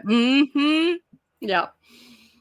When my daughter was 8, she had one of my Girl Scout co-leaders convinced that she had a twin and I gave up for adoption. The woman totally believed it. Wow. Oh my God. It's funny now, at the time not so much, right? Yeah. Oh my goodness. I was like, why would I keep the evil twin? Oh, speaking of evil twins, when I first moved here, the people across the road had twin boys. And I never believed that saying there's always an evil one in a pair until they lived across the road. And there was one, oh my God, he used to torture the crap out of his brother, like to the point where the boy, they were only toddlers, but he'd be sobbing and my heart would be breaking for this little kid. And his evil little brother, all I kept thinking is, you need to take that kid away. Like, let him just be away from his brother. They ended up getting separated. The one stayed with the mother and one, she kept the evil one and the good one went over to, I mean, I'm only assuming that he was good because he was being picked on by the other. But once they were separated, they were really good. But oh my God, that one of them, he was so mean, such a bully. Makes you appreciate what your parents did. Yeah. Caregivers in general. Caregivers in general. Yeah. Well, see, I don't class my biological parents as my biological parents. I class my grandparents as my parents, and they passed away. So, that's the way, because I have nothing to do with my family whatsoever. I don't talk to my sister, brother, aunties, uncles, grandparents on the other side. Nothing. So, and sometimes you got to do that. Families, no matter what situation it is, families are always complicated. Oh yeah, it's just varying levels of complications. And I don't hate my parents, which really drives my best friend to distraction. Like she doesn't understand how I can be so blasé about them. The way I say it, and I'm not making excuses for their behavior or anything like that, but they were children raising a child, and they had no flipping idea. Yeah. You know, my mum was 20 when I went to live with her. My dad was 25, almost 26. They were children raising a child. You know, they were still growing up themselves. Yes, what they did was not right. But then, you know, it was the 70s and that's how children were parental back then, you know, like, yeah. And I'd rather them not live rent-free in my head anyway. So. Yeah. Everybody's saying hello to Sadia. It's time for bed for Shauna. Thank you for being here. Hope you have a good night's sleep, and we'll see you next time. Good night to Galenda. Alicia's also here as well, just popping in to say hello and good night, hugging the like button. Thank you for the sponsor. Thank you for that, Alicia. I appreciate it. All right, we've got to... Sorry. We are going to spin the wheel. Share this one instead. Go to here. Find out how long. Break. Yep. Remember to hydrate as well. Let's add this to the stage. Take this off and we'll spin the wheel and see how long we're going to sprint for.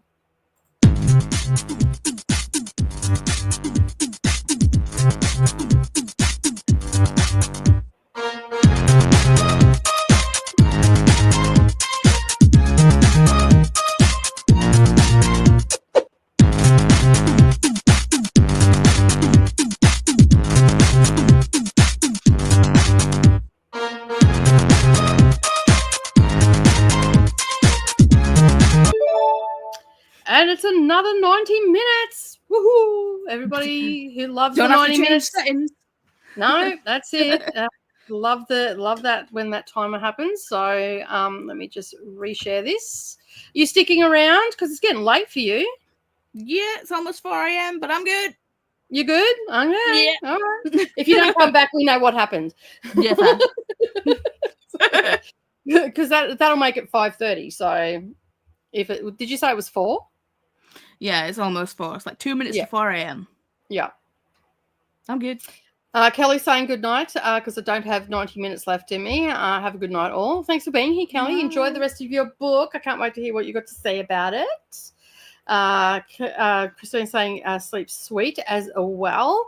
And I'm going to start the timer and I'll see you all on the other side of 90. Happy reading, everyone.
Well, hello. Hello. I can't believe you're still awake. I told you. It's like my brain was like, "I go sleep now," and then my brain was just like, "No." Yeah. How'd you go? Funnily enough, I got to 69%. Nicely done. Yeah. Also, we've just had the first Smexy scene, so it just tickled me when I looked at the percentage of what percentage I was in the book. I was like, oh, right. Yeah, okay, fair enough. Nicely done on the editing too. Yeah, there you go. Nice. Oh, that's so funny. I ended up having some lunch, which consisted of some jam toast and some twice baked potatoes.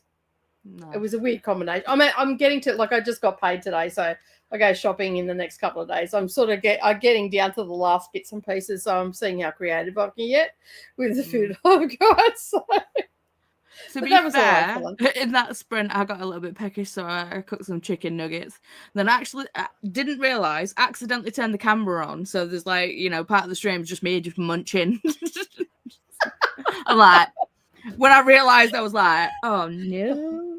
Oh, well. At least I didn't turn the mic on, so yeah, that's it. You could have turned the mic on. You could have been burping, farting, all sorts of things. Exactly. Savannah is being rescued by her sister at the moment, just as we went to the sprint. Because as I was on talk just before we were going, my phone was lighting up, and I'm like, "Why is Brendan ringing me? Like, what's going on? Like, we just spoke not long ago." Anyway, it turns out that Savannah's broken down about an hour from here, so about halfway here. So she goes, "Oh, do you have the courier?" I said, "Yeah, I've got your car here as well. Like, I've got your." Because the car that she's got now, she's had for a few years, and it was tired when we gave it to her. It was only ever supposed to be a temporary thing. And she's had it we've just worked out, she's had it for nearly 4 years. She's been driving it. And Brenda's like, no, she hasn't had that. I'm like, dude, she's going into her 3rd year of university in February. That she's on her open license in July. She's been driving that car since she was a learner. She's been driving it for almost 4 years. And it's like, oh, my God, time just flies. I'm like, yeah, well, when you're driving around the countryside in your truck, you lose track of time. So, yeah. But, yeah, and so she rang me, and I'm like, I've just gone to a sprint. I said, do you want me to come? She goes, I'll see if Neralee's available. So Neralee's gone down to get her. And Brendan's on his way to the Sunshine Coast, so he'll swing back on the way back through and pick, because he's got the tow truck. So he's dropping a car, and then he'll come back and pick it up. So she's just got, I said, are you at least in the shade? Because it's like 33 degrees here today and climbing. Damn. Like I've had my aircon on out in the sewing room all day, and I'm like, this house is so hot. So I've shut all the doors and shut all the windows, and I've got the big aircon on, which is for the house, and I've opened up the front door, so all the cold air from out the front has come into the house and cooled it down a bit, because I was sitting here before going, I'm fucking dying. Dripping in sweat. I'm like, it's just disgusting. It's so random that it's winter here yet summer for you. Yeah. It's twisted. Yeah. Well, I mean, it makes sense, but it's just but we're supposed to have a week of, like, it's 33 and it feels like 36. What are you doing, computer? But I think the week humidity is at 31%, so it's really it's okay. Like, it's considered dry. But we're supposed to get up to the forecast for the week. For the next 3 days, we're going to be in the mid to high 30s, which is disgusting.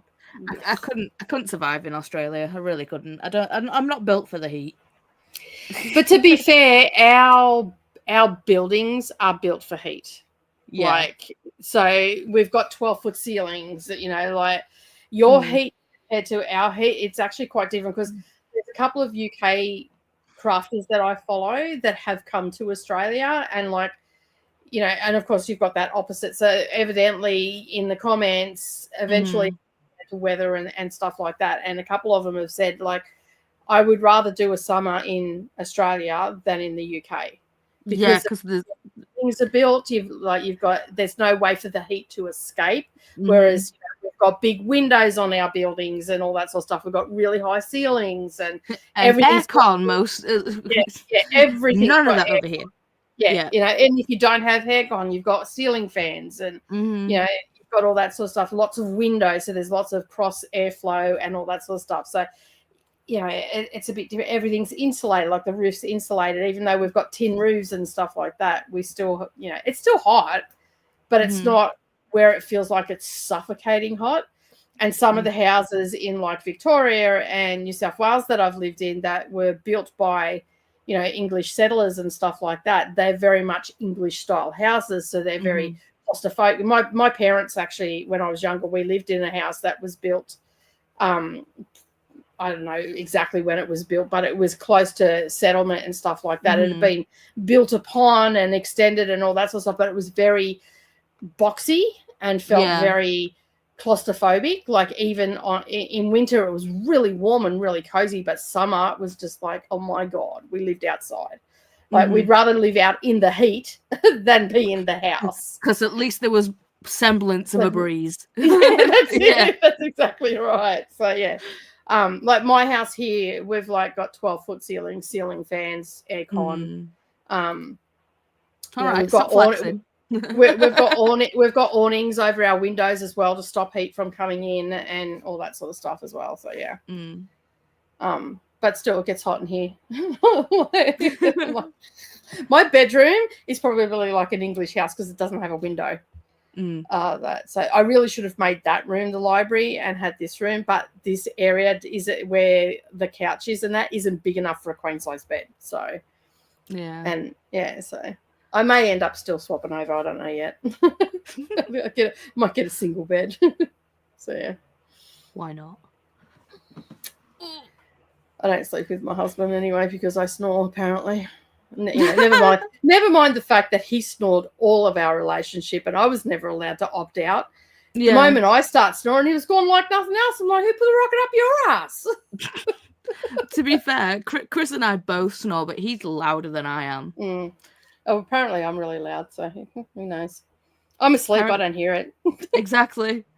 He's recorded me. Well, we've both recorded each other when we've been asleep, and it's just like he sounds like, you know, he's like, you know, chewing on chainsaws and, you know, doing all like, you know, really bassy things. It's funny when occasionally when he's like got like stuffed up or whatever and it'll get squeaky.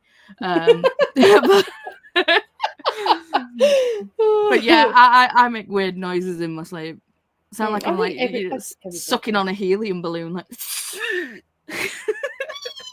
yeah. Oh, that's so funny.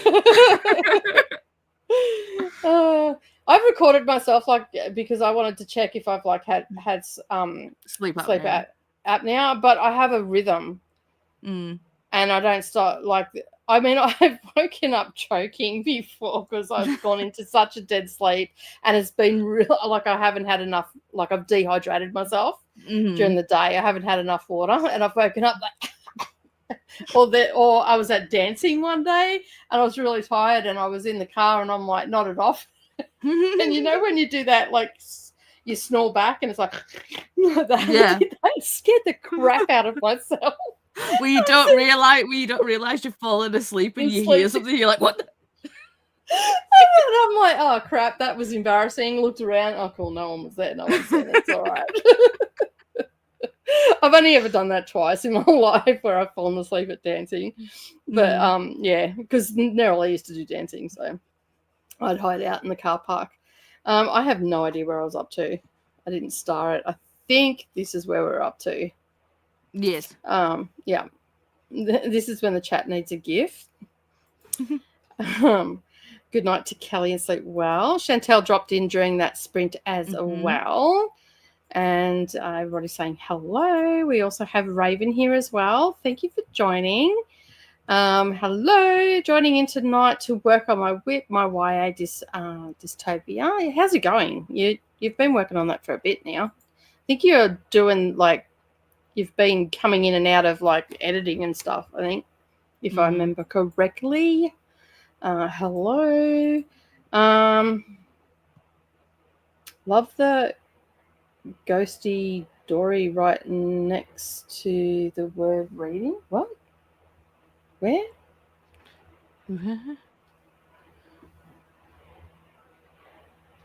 I got nothing. I don't know what you're talking about. The word reading just keeps swimming. What? So, Nicole, I love the ghost Dory right next to the word reading. What? Reading where? Yeah, that's what I'm trying to work out. What are you? Have you been smoking things we don't know about, Christina? Did you have a funny brownie? Heading off to bed, popping in to say hi and happy spring. Be well, everybody. Thanks for being here, Leslie. Have a good sleep. Had some good editing success. Cut about 200 words. Nice. Finished Team Chew and Battle of Blackwood Arena. Nice. Love a finish. You're always finishing things, Atea. You're doing better than me this year. I haven't read anything today. I'll get there in the end. You did it all in November. Well, I did it all last year because I ended up reading over 330 books last year. You're crazy. Yes, I agree. I totally agree with that statement. No, that was not the last one. We've got one more. Finished Death in the Dressing Room and posted my review. 2 arcs finished in one night. Yay. And only requested 1 new arc today. Nice. Koda ordered the stuff that was in my cart last night. The messages I got from Koda last night, I'm like, I was listening to him on 4 times speed. I'm like, this must be what it'd be like it being in Koda's head right now. It was just all over the shop. I'm like, oh, that was harsh. Got to chapter 30. Awesome. I'm standing here having an appetizer of leftovers. Also cooking chicken nugs and cheese balls. Nice. Yeah. Did you notice that it said I put the stuff that was in my carts? Yeah. Not just one, several carts. It was several carts. Because I think the rabbit hole was I was looking for something. If I remember correctly, I was looking for something. Cam covers, webcam covers, which led to webcams, which led to something else, and then this discount, add this discount, do this discount. I'm like, I can't even keep up with the discounts. So yeah, I'm lucky my webcam's got a slidey thing, so I can just it's built-in cover. I just unplugged mine. I actually don't have one on my computer, so I purposely got one without one. Sounds tasty, doesn't it? Lurking. Hey, Jean, how you going? Getting stuff ready for work tomorrow. It's an in-person day, but I got 10% of Ashes in the and the Starkpurse King. Nice. Hey to Paula, do you want our summer? Well, Aussie summer, although it's been sweltering here today. I'm built for the cold. It's like it's like when you're cold, you can put an extra layer on. When you get too hot, there's feck all you can do about it. Yeah, you can only go down to naked. That's it. And that, but that's when you just go and lay in a pool of water. To be fair, last summer I did like straight up steal Wyatt's paddling pool. I was just like, nah. Yeah, I'm not a fan of either sort of weather. I mean, I prefer heat though over cold, because I can always go and have a cold shower or whatever and turn the aircon on. But yeah, I feel like I can never get warm, and if I do, I can't move, because if I move, then I can get cold again. So, yeah, I don't do the cold very well. Hi. Pause. Jess is here. Hello, Jess. How are you? And hello and good night to Jess. To Leslie, sorry. Leslie. Mm-hmm. We have very high humidity here during our summers. As they say, it's the humidity that will get you. Yes. Mm-hmm. I try to avoid going to the coast. I'm surprised because Savannah hates the heat as well. And I'm surprised that Savannah does so well down on the coast because it's so humid where she is. Mm-hmm. If I go today, it'd probably be like 90% humidity, whereas I'm down at like 31.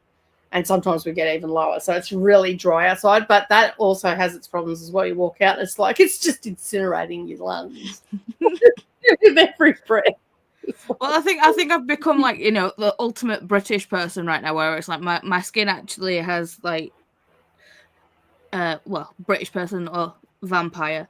Yeah, if I'm out in the sun too long, my skin actually blisters now. So, yeah, I think you've gone into vampire status. Yeah, my skin is translucent. I am oh so white.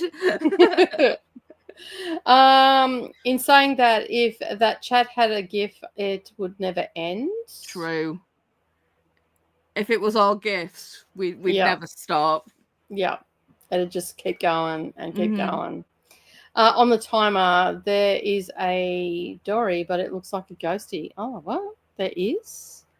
Let me just add this to the stage. There's a what? Where? Next to reading sprints. Oh, right next to the word reading. There's a paperclip. It's a paperclip.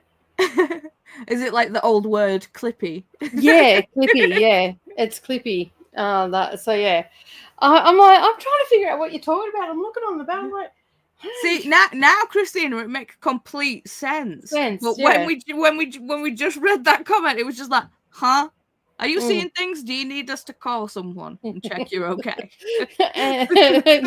Yeah, brownies. That explains it all. So I now understand what you're talking about. Oh, dear me. Yeah, basically, I'm rewriting draft 1 into draft 2, and I'm about halfway through. Once I complete draft 2, I plan to make a new outline and then draft 3. It's a lot of work. A lot of work. A lot of work goes into writing a book.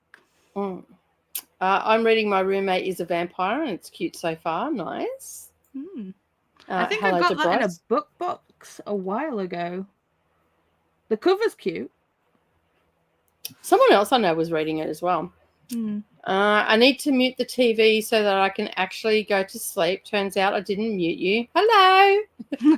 Hi. Jean, wake up. Love you, Jean.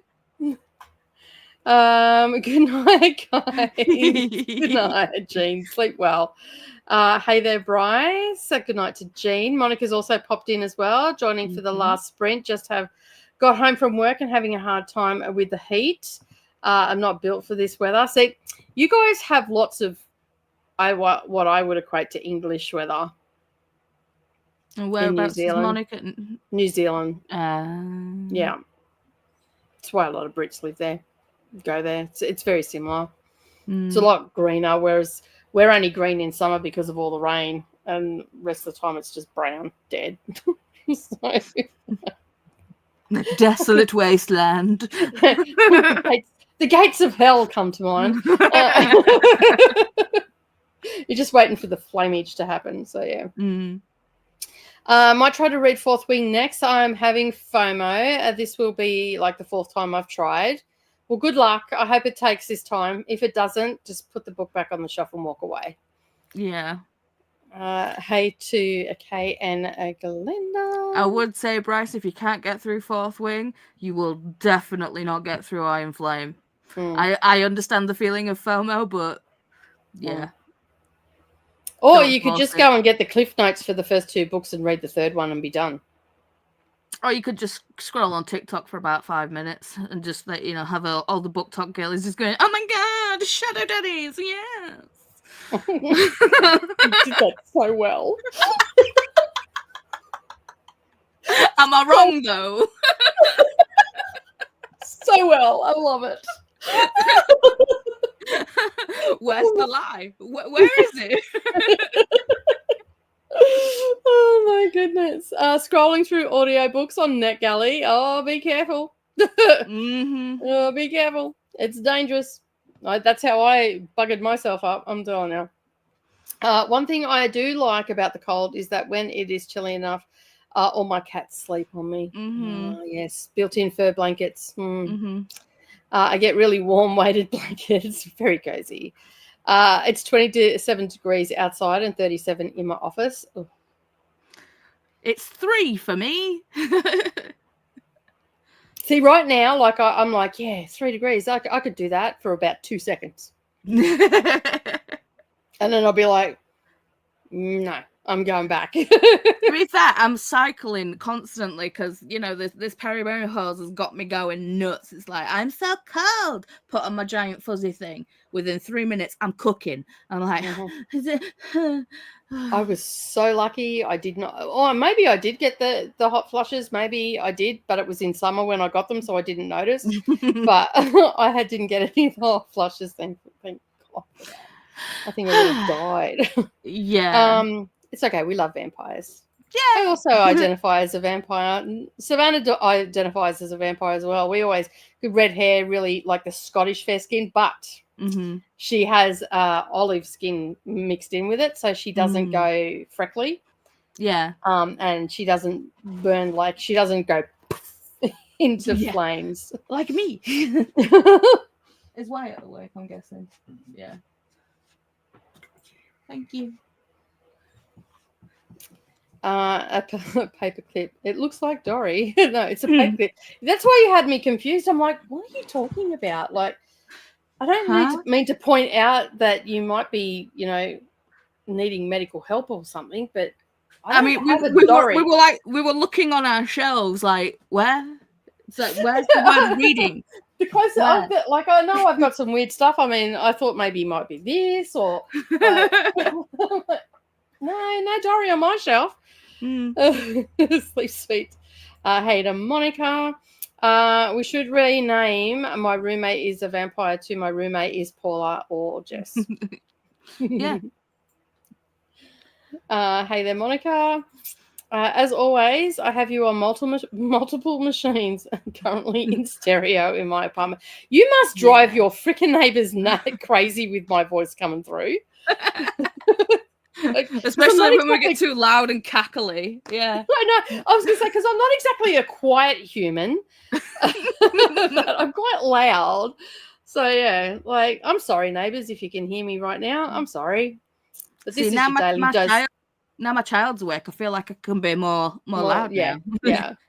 I used to always get in trouble off Brendan if I was being too loud at night. He goes, "Shh, you wake the kids up." I'm like, those kids are used to my voice. It'll be you that'll wake them up. Yeah. They're used to me walking around singing, doing all the things. So, yeah, you can keep that minus 17 Celsius. No, thank you. It's just 3 Celsius here. It's not too bad.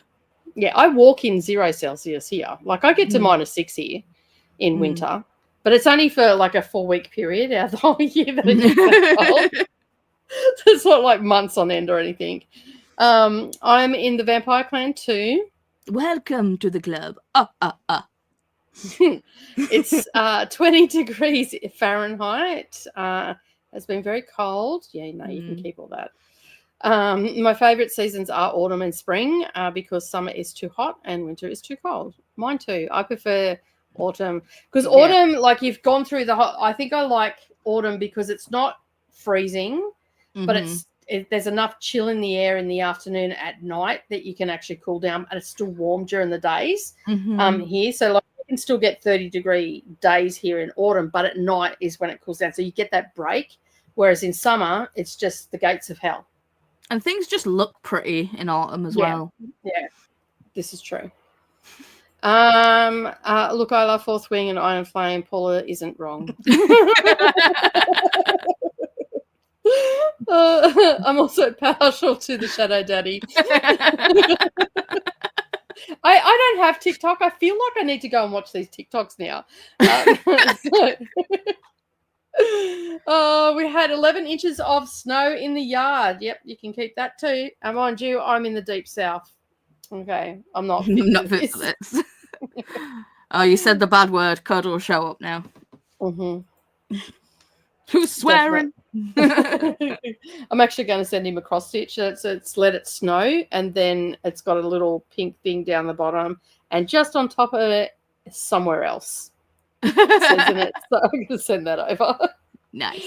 It's not snow, I'm assuming here, but the temperature is dropping quickly, going to be -1 degree Celsius in a couple of hours. Oh, my camper van is chilly. Now that's cold in a camper van. Our low is 16 Fahrenheit, which is quite a bit warmer than our high yesterday. Our weather is confused this week. I think the weather's confused everywhere, to be honest. We all need to read about Shadow Daddy from time to time. Well, I haven't read anything about a Shadow Daddy, so yeah, I'm off to watch TikToks, I'm assuming. I'll just download the app. Have you read Phantasma? No, I haven't. Okay. Yeah, it's on the list to read. So, well, the second one. Hang on, someone's at the door. Okay, I'll be back. Okay, I'll entertain everyone. So yeah, what Shadow Daddies are you partial to, Monica?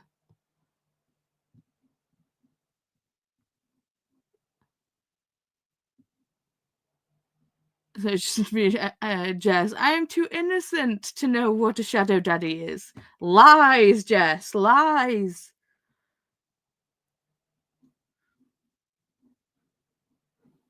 They couldn't hear. She just walked past and went, hola. Hello.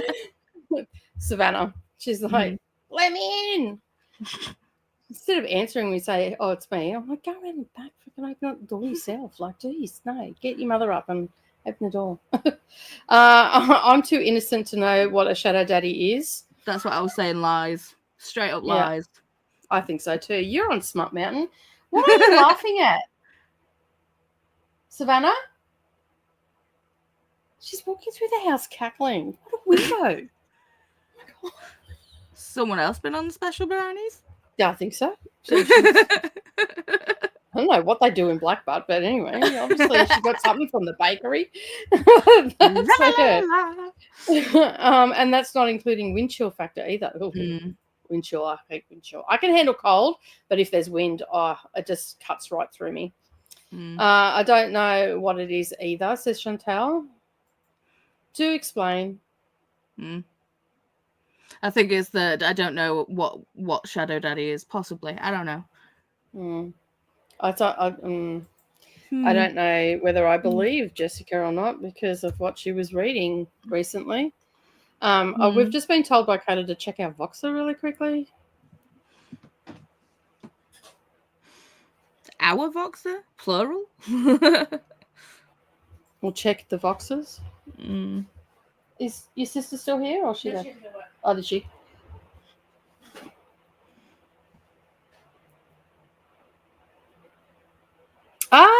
Congratulations!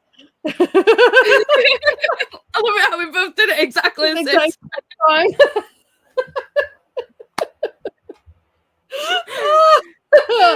That's awesome. So good. That is excellent. Woohoo! Yeah. Excellent. Look at you go, eh? That is excellent. Well done. It's always an exciting day. Because when did you click over? Monday, wasn't it? Monday? Yeah, Sunday. Sunday for you. Clicked over 500, which was good. Bryce says, I'm more of a zombie the way my brain doesn't work. I mean, I feel that. I don't think I'm zombie. Maybe at 6 o'clock in the morning before coffee. But it's 6 o'clock in the morning for me. Yeah. And you're still vampire, so it's all good. We haven't burst into flames because the sun's up. Is the sun up yet or not?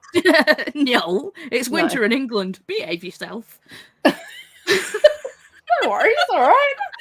I've reckon England. I don't know how dark it gets there or when the freaking sun comes up. I live in the light. Steady on. We're going to get along just fine. Glenda got 2.3 inches. Oh, God, she's so heavy. Sorry. Of snow. Yeah, it's all right. I was thinking the same thing. Like, are you in yet or what? Yeah. Okay, what are you doing? That's what she said. Oh, it's happening. Okay. No, don't shut the door. Leave it open. We're cooling the house down. Cool. Okay, cool. No, that's fine. That washing that's in the washing machine, you can take that out and you can start doing your washing. Okay, cool. Timing belt is what I reckon. Okay. Yeah, he said to tell you it's not your fault. I know it's not my fault. I'm not going to do that. Yeah, I've said this to Dad too when Dad says, starts carrying on about cars and all the rest of it. I said, yeah, because I inked that into my diary to wreck it, because that was my agenda today. It would be my fault if I let the oil get down or the water get down. That would be my fault. Yes, that would be your fault. But I can't do shit about the timing belt. No, you can't. Or cooler packs. So the very first argument that I ever had with your dad was about a timing belt. So don't worry. I'd go into bat if he started carrying on about it. I just started ignoring him. Yeah, true. True that. You're good at that. It's always a good strategy. Whatever. I just look at him and go, yeah, because, I felt like that I wanted to break down on the side of the road with 3 children in the middle of the night because I put that in my diary for the to-do list today. That was your plan all along. That was my plan all along. Yep. Mm-hmm. And he just looks at me and I'm like, yeah, we're not going to go there, are we? It started last night and into this morning for the snow in Houston. I have. I think I understand. Mm-hmm. Shadow Daddy is basically like any sexy hot male that's dark and mysterious in a book. Basically, that's what we call a red flag dude, morally grey. Morally grey. Well, yeah, but you obviously find out that they're not morally grey. They have the best interests all along. That kind of thing. Okay. Yeah. Then, but I was just about to say, Jess, you're reading Fourth Wing and Iron Flame, and you're on to the third one, so you would know. Well, Zayden is literally an actual shadow daddy because he controls shadows. So. Oh, okay. That makes sense. Current temperature is 27 degrees low. And 39 high in Fahrenheit. So this is around 0. Well, of course, Fourth Wing and Iron Flame and Phantasma. Oh, my God. And Death from Pelotona, of course. Meanwhile, Christina's still thinking brownies. Yeah. Who cares about anything else? Brownies. There was a question in that I am still confused about the term. Oh, okay. All right. Am I? Yeah. Savannah, and you didn't share. Savannah, and you didn't share. What? She's just what? She didn't come with food. Her car broke down. Professor Snape is my favourite Shadow Daddy. Okay, right. And I get it now. So does everybody else get it now too? I'm going. I've just brought up the shadow, like an Urban Dictionary, like. That's not right. That's a shaddy daddy. What the hell? No, that's shadow daddy.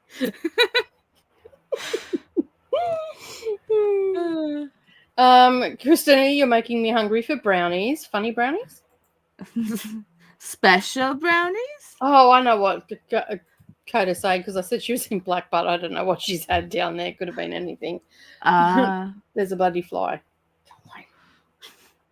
She let the fly in. Damn. It's the only thing I hate about Australia is the flies and the amount of flies. The further you go out west, the more flies there are. So right, I'm on Reddit. Yep. to get the questions answered. So why can't I find an online definition for shadow daddy? My wife keeps saying this word and I want to know what it means. So it's a trope that's very popular recently in romance fantasy books. A shadow daddy is old, like 500 years plus, but looks young, has scars and tattoos, usually dark skin and dark hair, has shadow powers, aka the name, like can control darkness or shadows, is hot, capitals, male and morally grey, and has issues, and always falls in love with the main female character. Okay. There you go. There you go. So, morally grey, has issues, covered in tattoo scars, is freaking old. But and hot.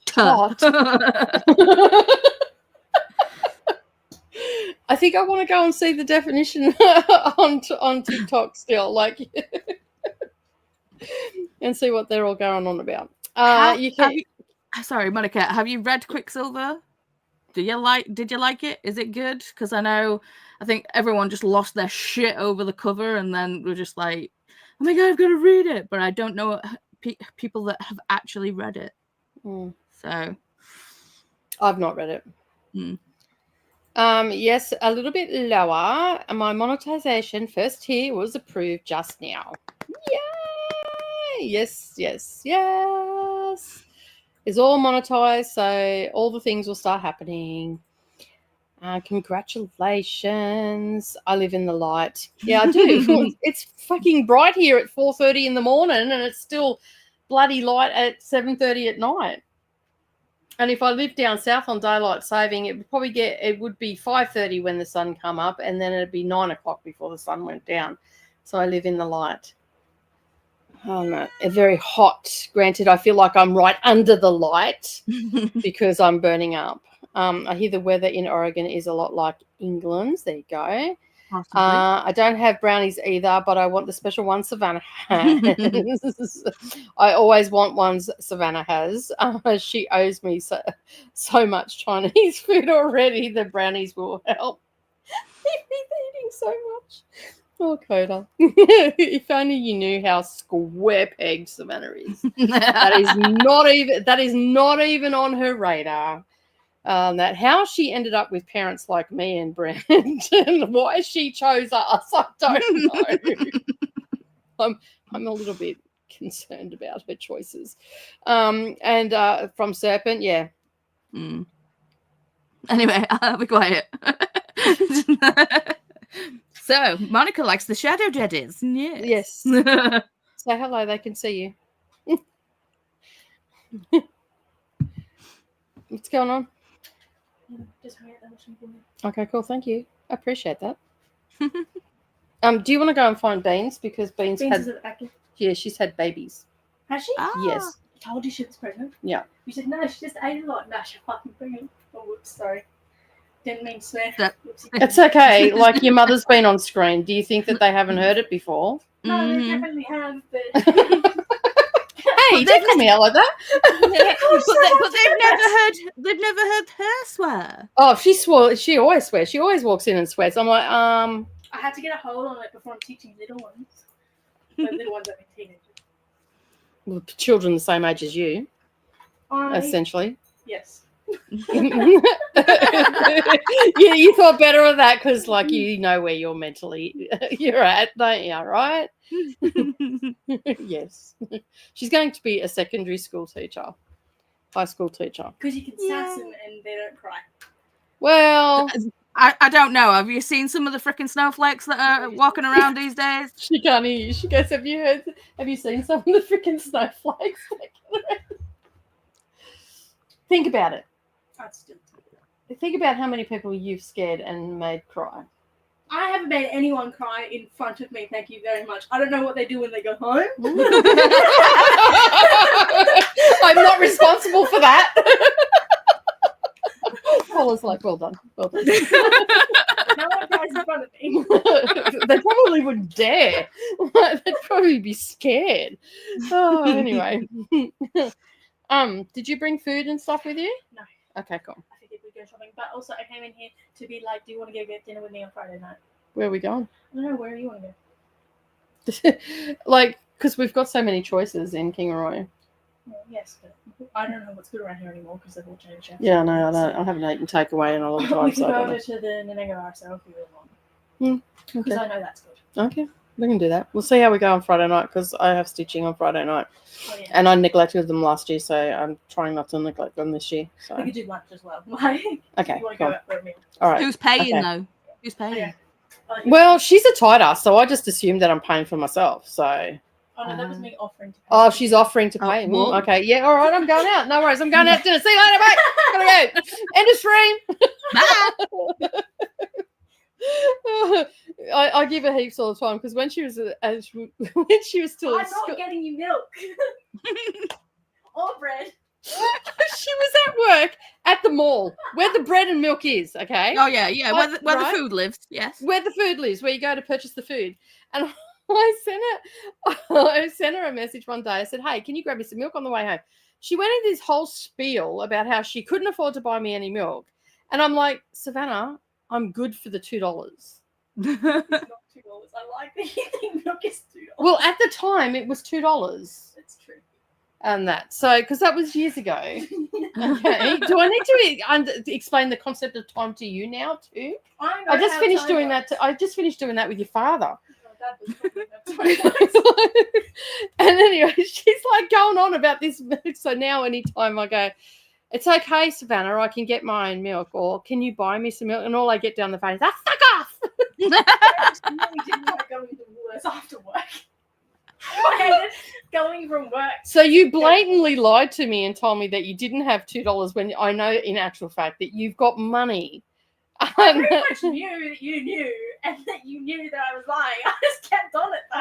I picked the lane and I stuck to it. See, I reiterate what I was saying earlier. Girls, they fucking lie. Mhm. Even when they know, they keep lying.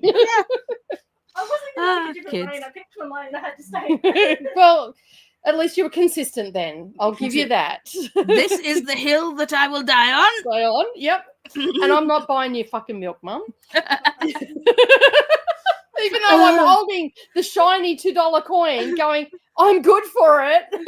Yeah, but like, I've got to go to a different shop. Yeah, that's exactly what it was. She's over there muttering now. Going into the fucking grocery store. But like it wasn't even just work. It was I was at school and then I was at work and now I have to go to the grocery store and run into people I've just served their freaking lotto tickets and they've been annoying me and they're like, oh, can you do this for me? And I'm like, no, I can't do that. Anyway, if anyone is watching, if I ever served you, that was not directed at you. Too late. You've already dug that hole. Here's another shovel. Make it a bit deeper. A shaddy daddy. That sounds like he's having a shandy or something like that at the pub. Mm. Oh shit! Fucking hell! Savannah. And she goes, or a shit. As she walked out. Yes, you are hilarious, and I do know it, but you don't need to boast about it. Sorry, Wyatt just opened the door, stood in the doorway, is just like, so. Come say hi. Come say morning. Oh no, he's wanting more food. Yeah, food. Give me breakfast. What was a shaddy daddy anyway? Okay, hang on. I think it was more like a shady. Oh, okay, yeah, like that kind of thing. Right, a shaddy daddy, the funniest and busiest in the Boogie Monsters server. When he comes, he makes everyone laugh. Apparently. Interesting. Hmm. I think I just cut into making me some brownies. The plan worked. So that sums up every mail I've just mentioned in the chat. Fair enough. Bryce hated Quicksilver.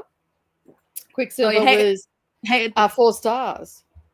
I hate the Quicksilver I hate cover. the cover. Yeah. Sorry. I just figured you hated the book. Quicksilver got 4 stars from Gav. Mm. And Monica loved it. Okay. Liked a good balance of fantasy and building of romance. Nice. Mm. Yep, 6 a.m. for sunrise and 9 p.m. for sunset. Yep, because Jessica Kiwi also lives in the light. Mm. She is when it comes to that type of things. No substances at all. Doesn't even drink alcohol. Nothing. No, so yeah. Sunrise for us in the UK is 7 minutes past 8. Apparently, according to the weather app. The more you know. All I know is I hear the birds at 4:30 in the morning and it pisses me off. Mm. Can you just be quiet? It's 35 degrees. It's gone up 2 degrees in the time we've been. And the humidity's gone down. When we go stay at Chris's parents, because they live on the coast, and it's just like being woken up by seagulls. It's like, seriously, go away. You're a menace to society as it is. Just let me sleep. So according to this, which is, oh no, that'll probably be about right now since the summer equinox. According to this, sunrise is we have 13 and a half hours of sunlight. Mm-hmm. So it rose at 5:18, which is lies because it was daybreak at 4:30, and the sun goes down at 6:49. But also, it's probably a little bit right as well. Like it's not quite bright; it's just starting to break. So yeah, the days will start getting shorter by a minute every day. So yeah. I mean, hey, aw, kitties, babies, nuts or no nuts? That's the question. It really is. But you're talking about the brownies, so yeah.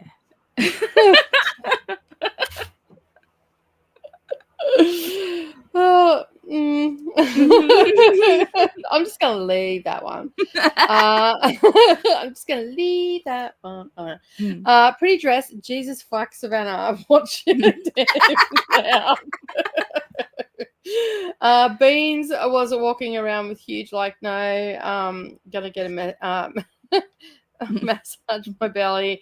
I prego. No, it's food. Well, when she had just eaten. And like she had scoffed, like she had growled at everybody else and all the rest of it. So they had all backed off. And she just had a little podge and she looked like she just eaten. But then the other day, well, more than the other day, a couple of weeks ago, I'm like, you dirty whore. To be fair, I did that. I was like, is your cat pregnant or do they just like their food? Like, just likes their food. And I'm like, fair play, same. Yeah, I do like my food too. Poor Mama Kitty, find her a babysitter. Yeah.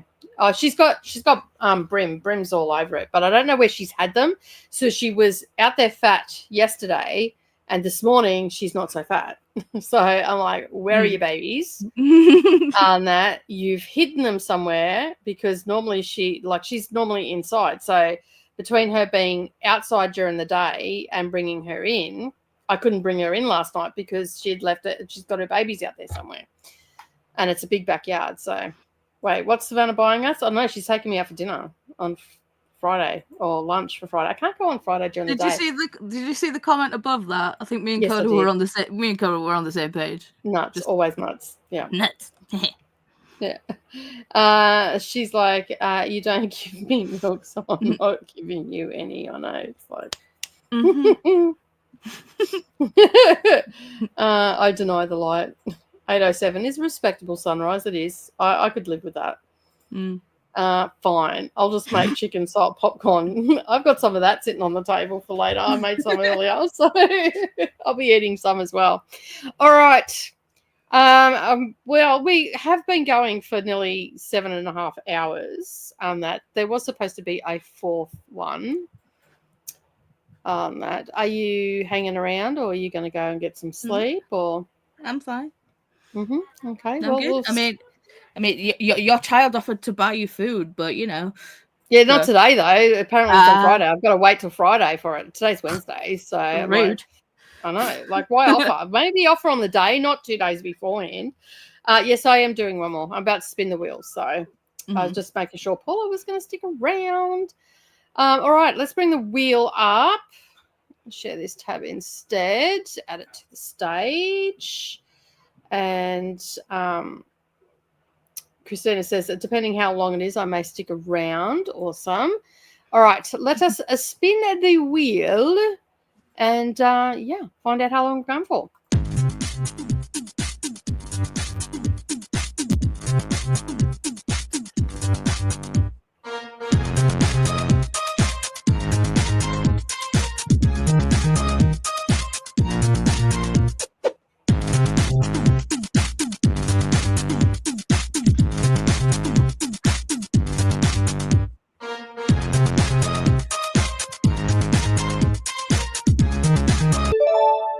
$75.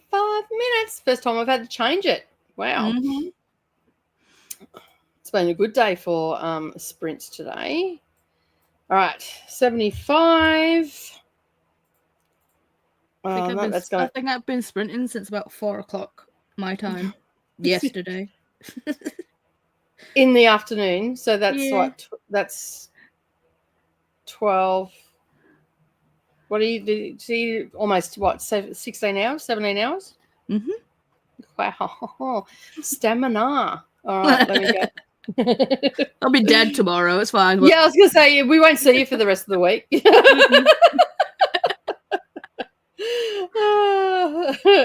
I'm going to wash the clam chowder blanket this sprint. What? Can I say anything or not? It's actually funny. Okay. I'm gonna say something because I reckon that Koda would end up saying something. So last night, said you can. Yeah. Last night, Koda and I were talking, and I was making my dinner and all that sort of stuff. And so Koda made some clam chowder, and we were talking about like, what we've done during the day and all that sort of stuff. And because we just waffle on, like we talk to our cats and all the rest of it. It's just a thing that we do, like.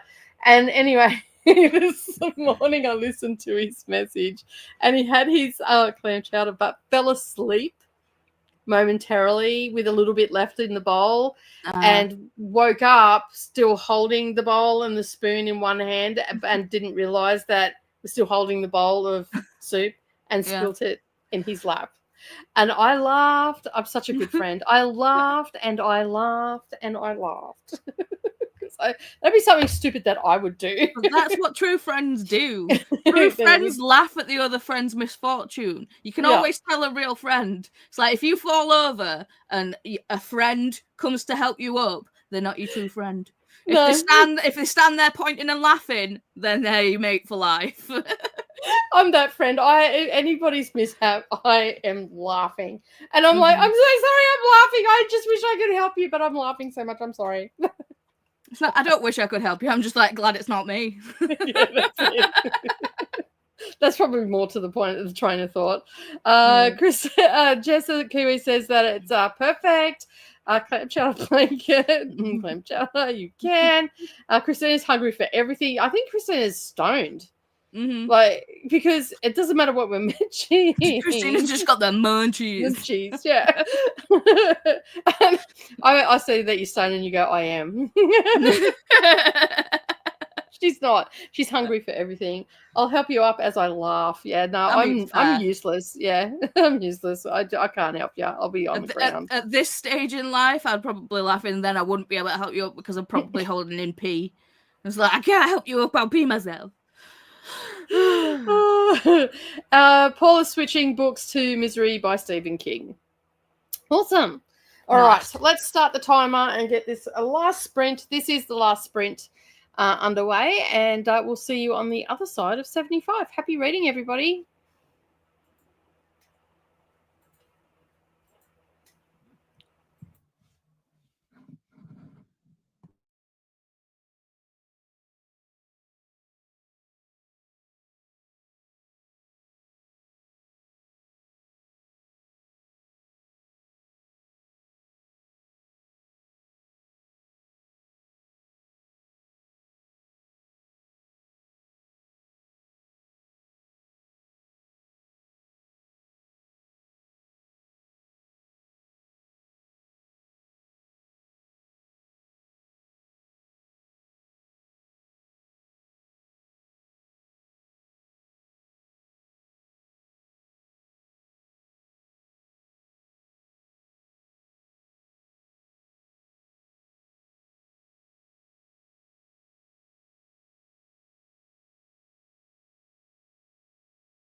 Hello. Hi, sorry about that. That's okay. You gotta come say hi. Say hi. Hi. I just want to give Mama kisses. Okay. Look.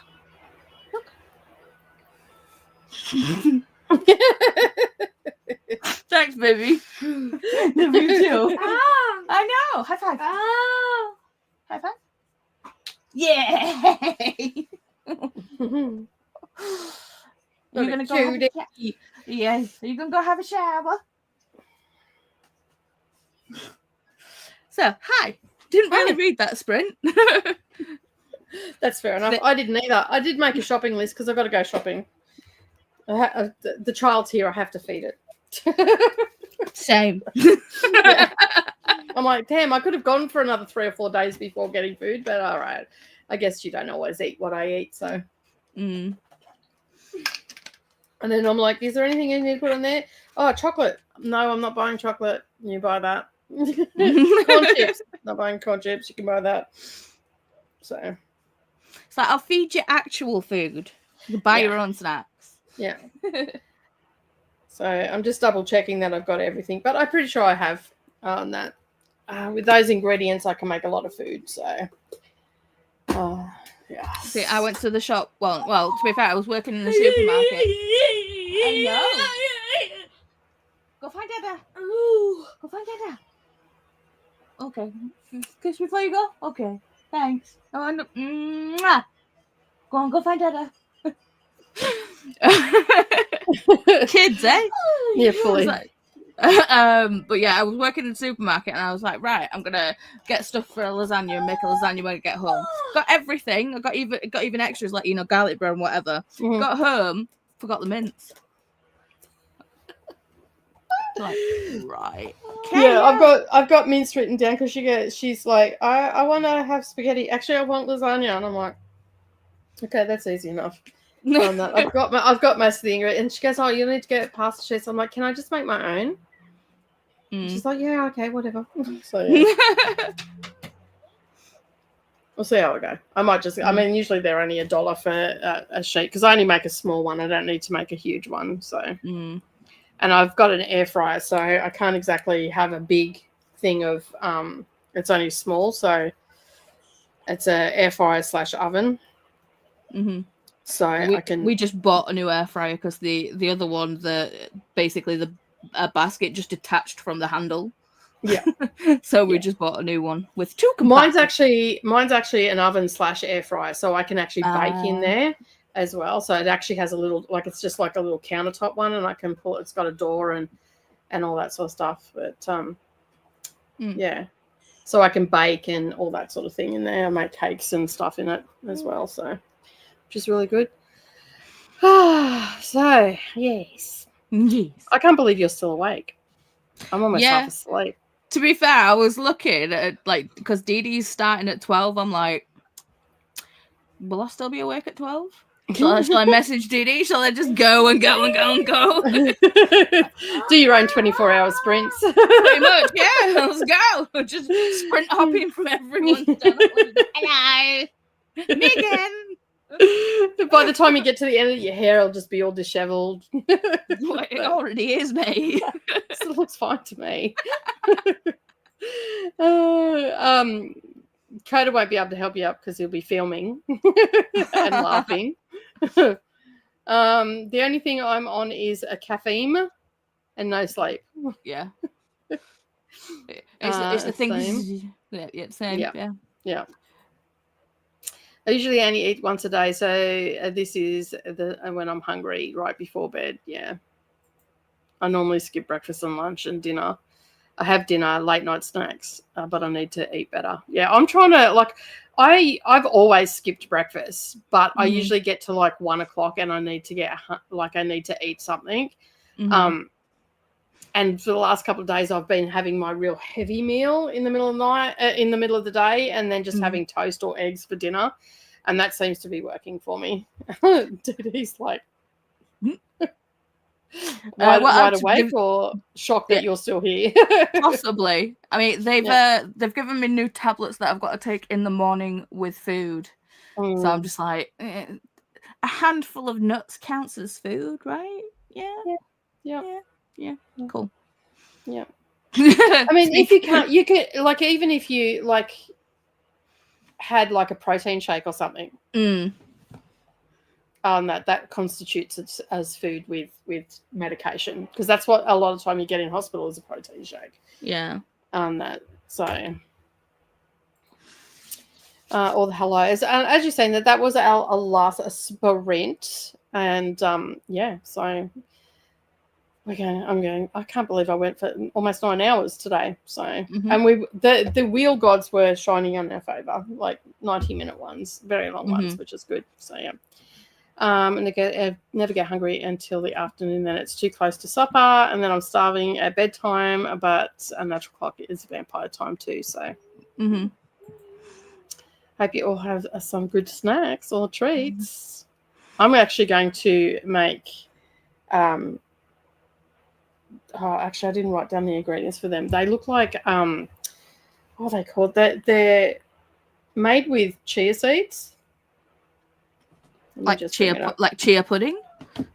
No, it's not a pudding. It's actually I think it's not made with.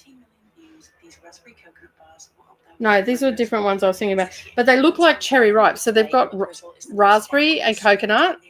Ah. Ultimate post in a sweet treat. Simply whistle raspberries with desiccated coconut, syrup, vanilla, and press into a top. Freeze and slice into bars. Yes. Dark chocolate and a little flaky salt. 17 million views. These raspberry coconut bars were up there with one of my cherry. I'm all over cherry ripe, and I think that the raspberry bar will be very similar. So I just remembered then. Oh, that's what I wanted to make. Pause. Don't start again. Vanilla like you will make me. I ran out of vanilla. That was what reminded me. So maybe I am going to buy chocolate, but I'm going to buy chocolate melt specifically for melts. Yeah, for this. So yeah. Sorry.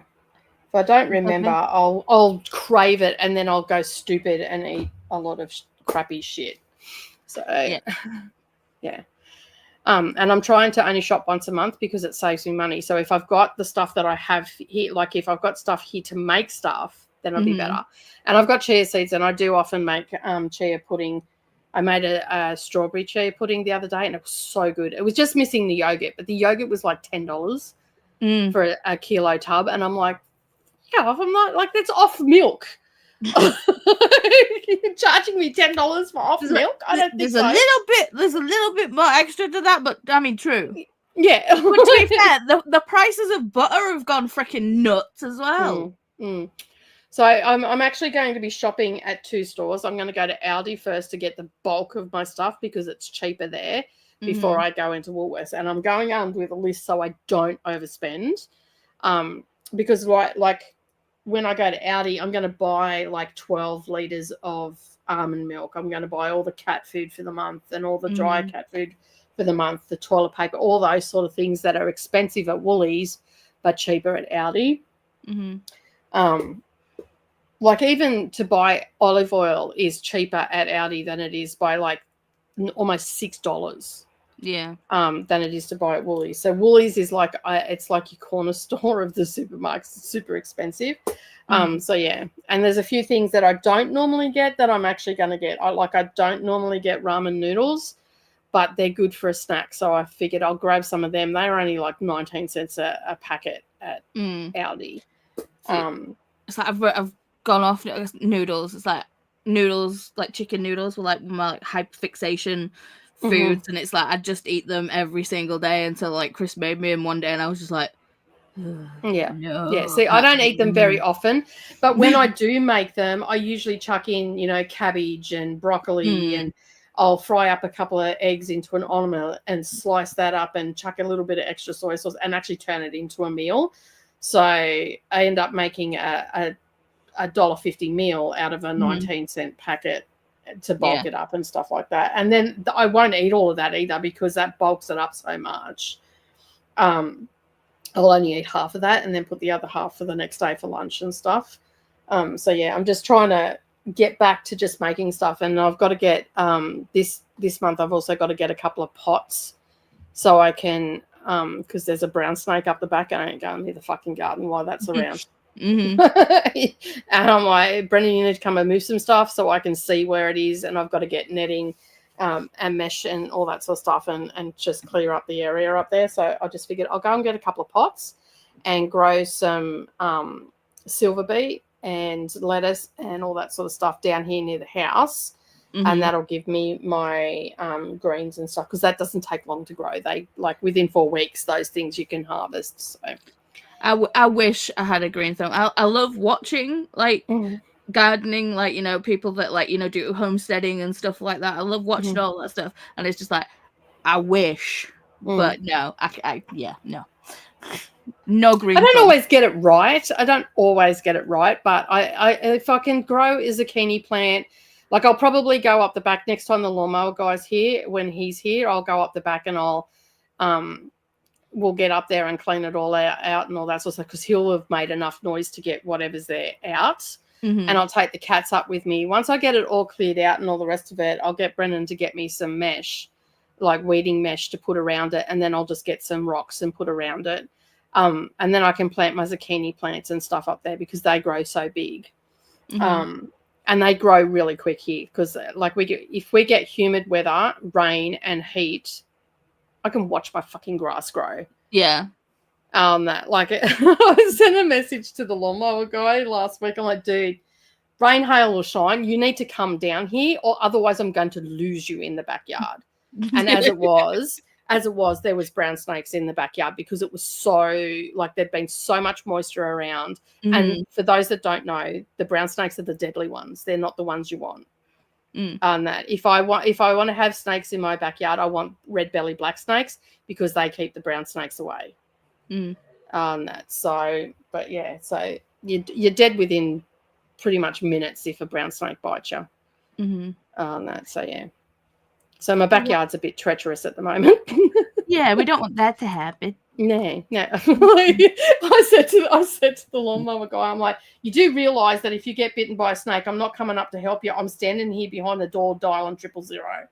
And that I said, in fact, if I was in the vicinity of this snake, chances are I probably push you towards the snake and run away. He goes, good to know. Save yourself. I'm like, it's every man for themselves. If there's a snake involved, I'm gone. I'm out. 36 equals 3. Ignore that. Okay. All right. Welcome back, Raven. Got to 13% in Confessions of a Alleged Good Girl. Nice. I love his Marvel Snuggie. Yeah, it was very cute. Yeah. We got ready for bed and watched an episode of Grey's Anatomy. I'm assuming that is Grey's. That's usually what it's called, isn't it? Got to page 108 of 364. Nice. And the narrative is hard to follow. Okay. Oh. All right. That's not good. Thanks for hosting. No worries. And thank you, Paula, for hanging out with me today. It's been a lot of fun. I try and make it entertaining. Try. Your TikTok impression was the highlight of the day. Honestly, it was the highlight of the day. Well done. Thank you. Remember to hydrate. Thank you so much for the live stream. Well, thank you for being here, everybody. Yes, I have crafty sprints tomorrow. So as much as I would like to keep going, I do have to have my brain about me tomorrow for crafty sprints. So I'm crocheting again, so I have to be slightly awake for that. Otherwise, you could see drooling and hear snoring, because crochet makes me. I'm making a scarf, and it's a zigzag one. I will do it. I did a stitch with me last week, but because I was really tired last week. But yeah, this week I've got to get back into my scarf. And my shawl that I made I can say this now because they've received it. The shawl that I made, I finished a couple of weeks ago. I sent that to my good friend Gail down in New South. And she's moving down to South Australia. It gets flipping cold down the south end of Australia. And I wanted to send her. I was going to make her another one, and I'm like, you know what? I'm just going to give her my first one because it's even more special. And I also like emojis in the chat. And I'm like, what's happened? And then I realized, oh yeah, she would be receiving her parcel about now. So she she was very, very excited. She goes, I can't believe you sent it to me. I'm like, of course I sent it to you. So I made a shawl, but I don't wear shawls. Yeah. So, and I don't wear scarves either. So someone will, the only reason I'm making this scarf is because I'm going to need it when I go into the UK. So that's why I'm doing it. And I am going to make another, I've got more of that yarn to make another shawl. So I probably will make another one for myself. But I just wanted to give it to Gail. So yeah. See, I've got projects in mind. I just don't have the yarn for it yet. And yarn is also very expensive. I had a friend. You remember those ruffle scarves years ago, about 10 years ago, where you could get the yarn and you just made it into it? A friend of mine, she's now passed, but Margaret wanted to make one, and it was so expensive it was actually cheaper for me to send her 10 skeins of yarn through international post than what it was for her to buy 5 in the UK. Yeah. And I'm like, I'll just send it to you, mate. Like, I don't care. And I sent her a whole heap. I sent her enough that it kept her busy for years. So yeah. And she was really like, I sent her one of every color. I actually sent her one of every color, but there were other colors where I sent her 3 or 4 that I knew, that like purple, green, that I knew her grandkids and stuff liked. But yeah, she had enough to keep her busy for years.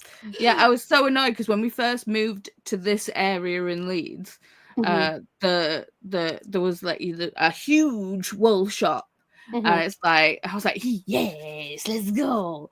And then I went twice, and the second time I went, it was like closing down. I was like, no, that's a bummer. Yeah, not good. No. So Glenda says, thank you to Nicole and Paul for hosting, and Nicole, see you and Koda on Thursday. Have a good day and evening. Yes, we will be back. That's my reading sprints on a Friday, or Thursday, Friday. I'm a late back. Started watching The Green Mile. Not that late back. We've only been back for a little bit, 15 minutes. Such a good movie, though.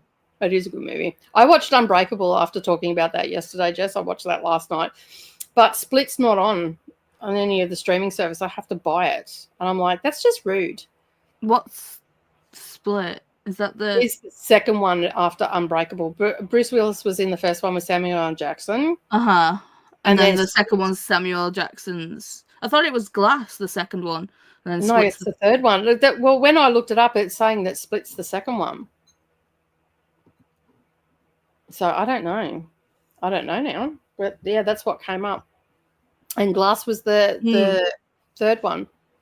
No, Split's the second.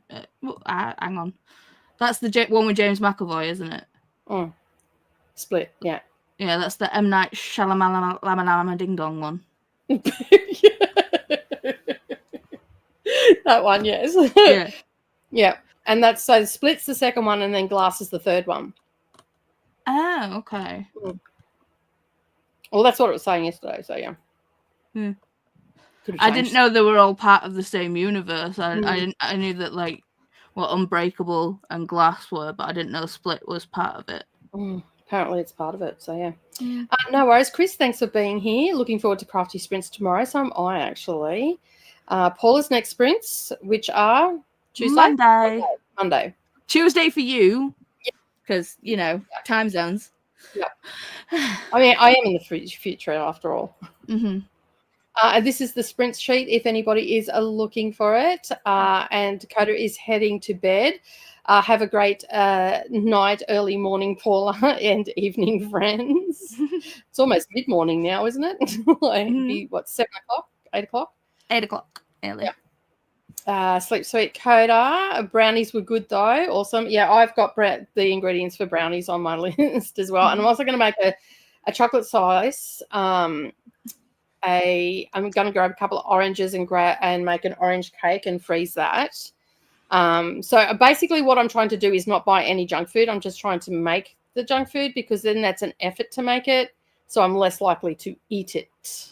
Yeah, it's always bad when it's like when I have like the late night snackables, and I'm just like, I need Insta food. I need to be able to just pick it up and think. But I'm trying not to do the snacking. I mean, so it's like when I was hungry, like in like not the last sprint before, I made some like chicken nuggets. Granted, still not the healthiest thing, but it's like a little plate of chicken nuggets is probably better for me than like 4 bags of chips, like crisps. Yeah. Do you know what I've been really liking lately? I get apples and I slice them really thin, like in the circle, like I core them, and then I slice them really thin, and then I put a little bit of peanut butter on it, and then I sprinkle some like trail mix on it, so you get the nutty flavor and and the seeds and all that sort of stuff. And I've been really liking that as a snack instead of having a bag of chips. And I've been making my air fried popcorn. I've got a big container that I just make that. So when I want some, I just pull some out and put it into a bowl and I have that.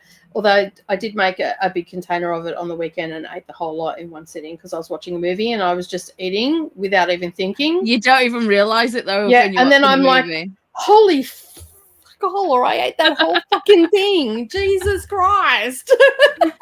And then I'm like, oh, well, it was air fried. It didn't have any oil on it. So it's not so bad. But yeah, and I'm like, but I didn't even realize, like, just sitting there watching the movie, fully engrossed in the movie, and just had it open. So now it stays in the kitchen, not in the lounge room. And you need to give yourself a little portion. You need to take a little bit. Yeah, I've got a bowl that I fill that up, and that's enough. So, yeah, because I like apples and cheese. Yes, I do that. I was just about to say apples and cheese is another one that I do, and another thing I've been getting like the rice crackers, and I've been getting the gherkins that are sliced, and I put a sliced gherkin on it with a little bit of cheese, and I've been having that. So good. And I'll just have like 10 of those. So if I buy a packet of rice crackers, I can only have one section. I mean, there's usually 9 or 10 in that section, and that's the only amount that I'm allowed to have for my snack. Otherwise, I'll eat the whole packet. Yeah. See, I'm just trying to, like, you know, switch from, like, you know, not snacking, or well, switch to healthier snacking snacks, and to, like, you know, when I'm feeling snacky, if I'm able to, like, you know, make a small meal rather than reach for a bag of crisps or something, then do that instead. I like it on Sundays. Generally what I do, like, especially if I've got Patreon sprints, I'll do a big like batch of cooking. So each sprint I'll make a thing of hummus, so I've got that. I'll make some guacamole, so I've got that. And then I've got these little like dipper things, that like little bowls that are about this big, and they're only about an inch deep, and I just fill that up, and that's all I have. And then I'll just have a little knife and put a little bit on each cracker, and it's so much better than overeating. Because then if I do, I overeat, and then I get really bad heartburn. It just drives me mental, and I don't sleep well. Jamie says that we'll probably join for crafty sprints tomorrow. Awesome. I think that is the order: Unbreakable, Split, and then Glass in that order. Yeah, I had to look it up because I wasn't 100% sure. But when I looked it up, Glass, you can see that Samuel L. Jackson's character is so much older. So yeah. And then I double checked, and it was definitely 1, 2, and 3. Just popped a melatonin, so I need to get into bed. Awesome. Thanks for the sprints. Thanks for being here, Sadia. It was great fun to come back to you all after work. Thank you for being here. Christine is also excited for crafty time as well. It's been turning into a thing of every Wednesday that everybody's like, yes, craft. To be fair, it's like if I don't end up like staying awake, I feel like I'll pass out and I'll wake up and you'll be sprinting again. So I'll just be like, oh, sprints. Hello.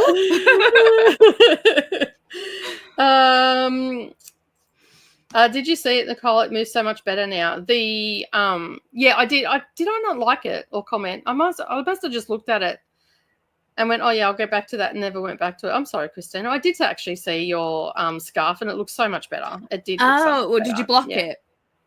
Did you block it? No, because what happened was let me just see if I can reach it. we're following this tutorial, like we're doing a crochet along, and we're following this tutorial on YouTube, and it's for like a zigzag pattern, and she said to use so that's what it looks like.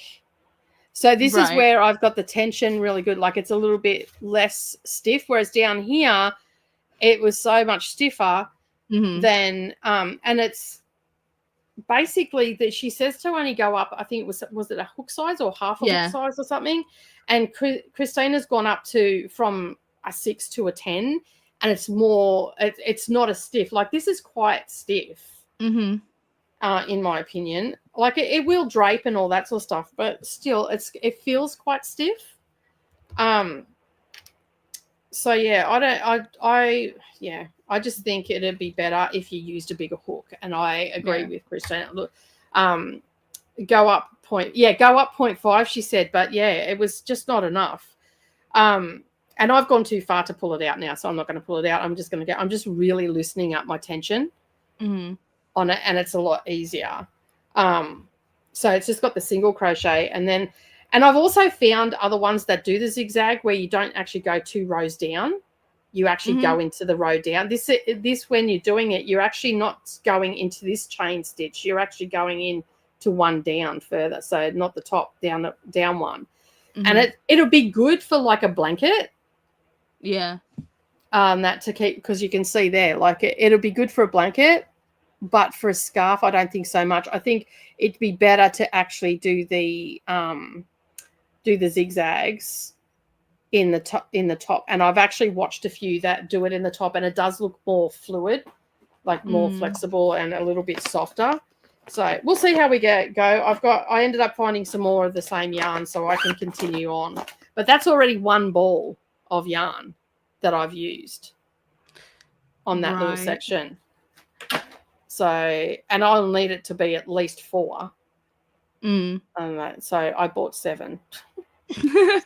Well, you've got to have extras. Well, I figured I'd make a beanie as well to match it. So I'm not going to do the same stitch as that because I just think it won't sit on my head properly. So yeah. I mean, I want to find some new like Tunisian crochets, because like Chris got me the Tunisian crochet hooks, and I made the green beanie with the thing. I made that with like Tunisian crochet, and I really enjoyed it, but that was like the only Tunisian crochet that I've done. So I'm just looking for other stuff. I'm like, Lion Brand website's really good for finding stuff, and for free as well, so don't have to pay for the pattern. We always like it free. A free pattern's a good pattern. My yarn says to use a 5.5. Do the first try was 6.5, and now I'm at a 10. Yeah, that's a big jump though.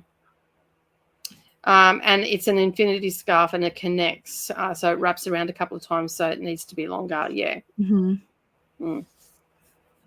That is very, very true.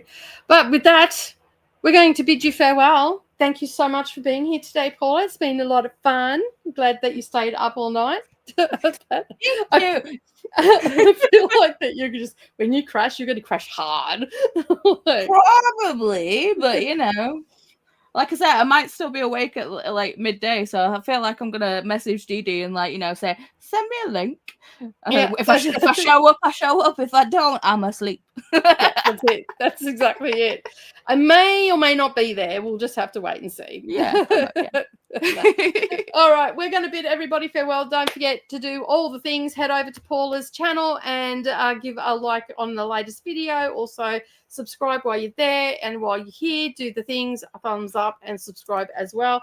And while you're all, you know, spreading the joy around, go and head out to Koda's channel as well and give a subscribe there, because Koda will be joining me on a Thursday, Friday for Seriously Serious, a book club, and we're starting book 2 in the Beautiful Creatures, which is called Beautiful Darkness. That is the one that we'll be starting, and of course we still have not worked out the times movie and night, all the rest of it for the watch along, but that will get done ASAP. I was just going to ask about that. I'm like, did I miss the announcement? I was like, no. No. We have totally forgot about that because we've been doing other things. So yeah. How very dare you? I know, just rude, right? So anyway, we will have that sorted out in the next 12 to 24 hours. And yeah, you'll get that notification over in Dusty's. I'll tag everybody. So yeah, everybody should get a notification. But with that, we're going to say goodbye, and we will see you in the next video. Bye, everyone. Bye.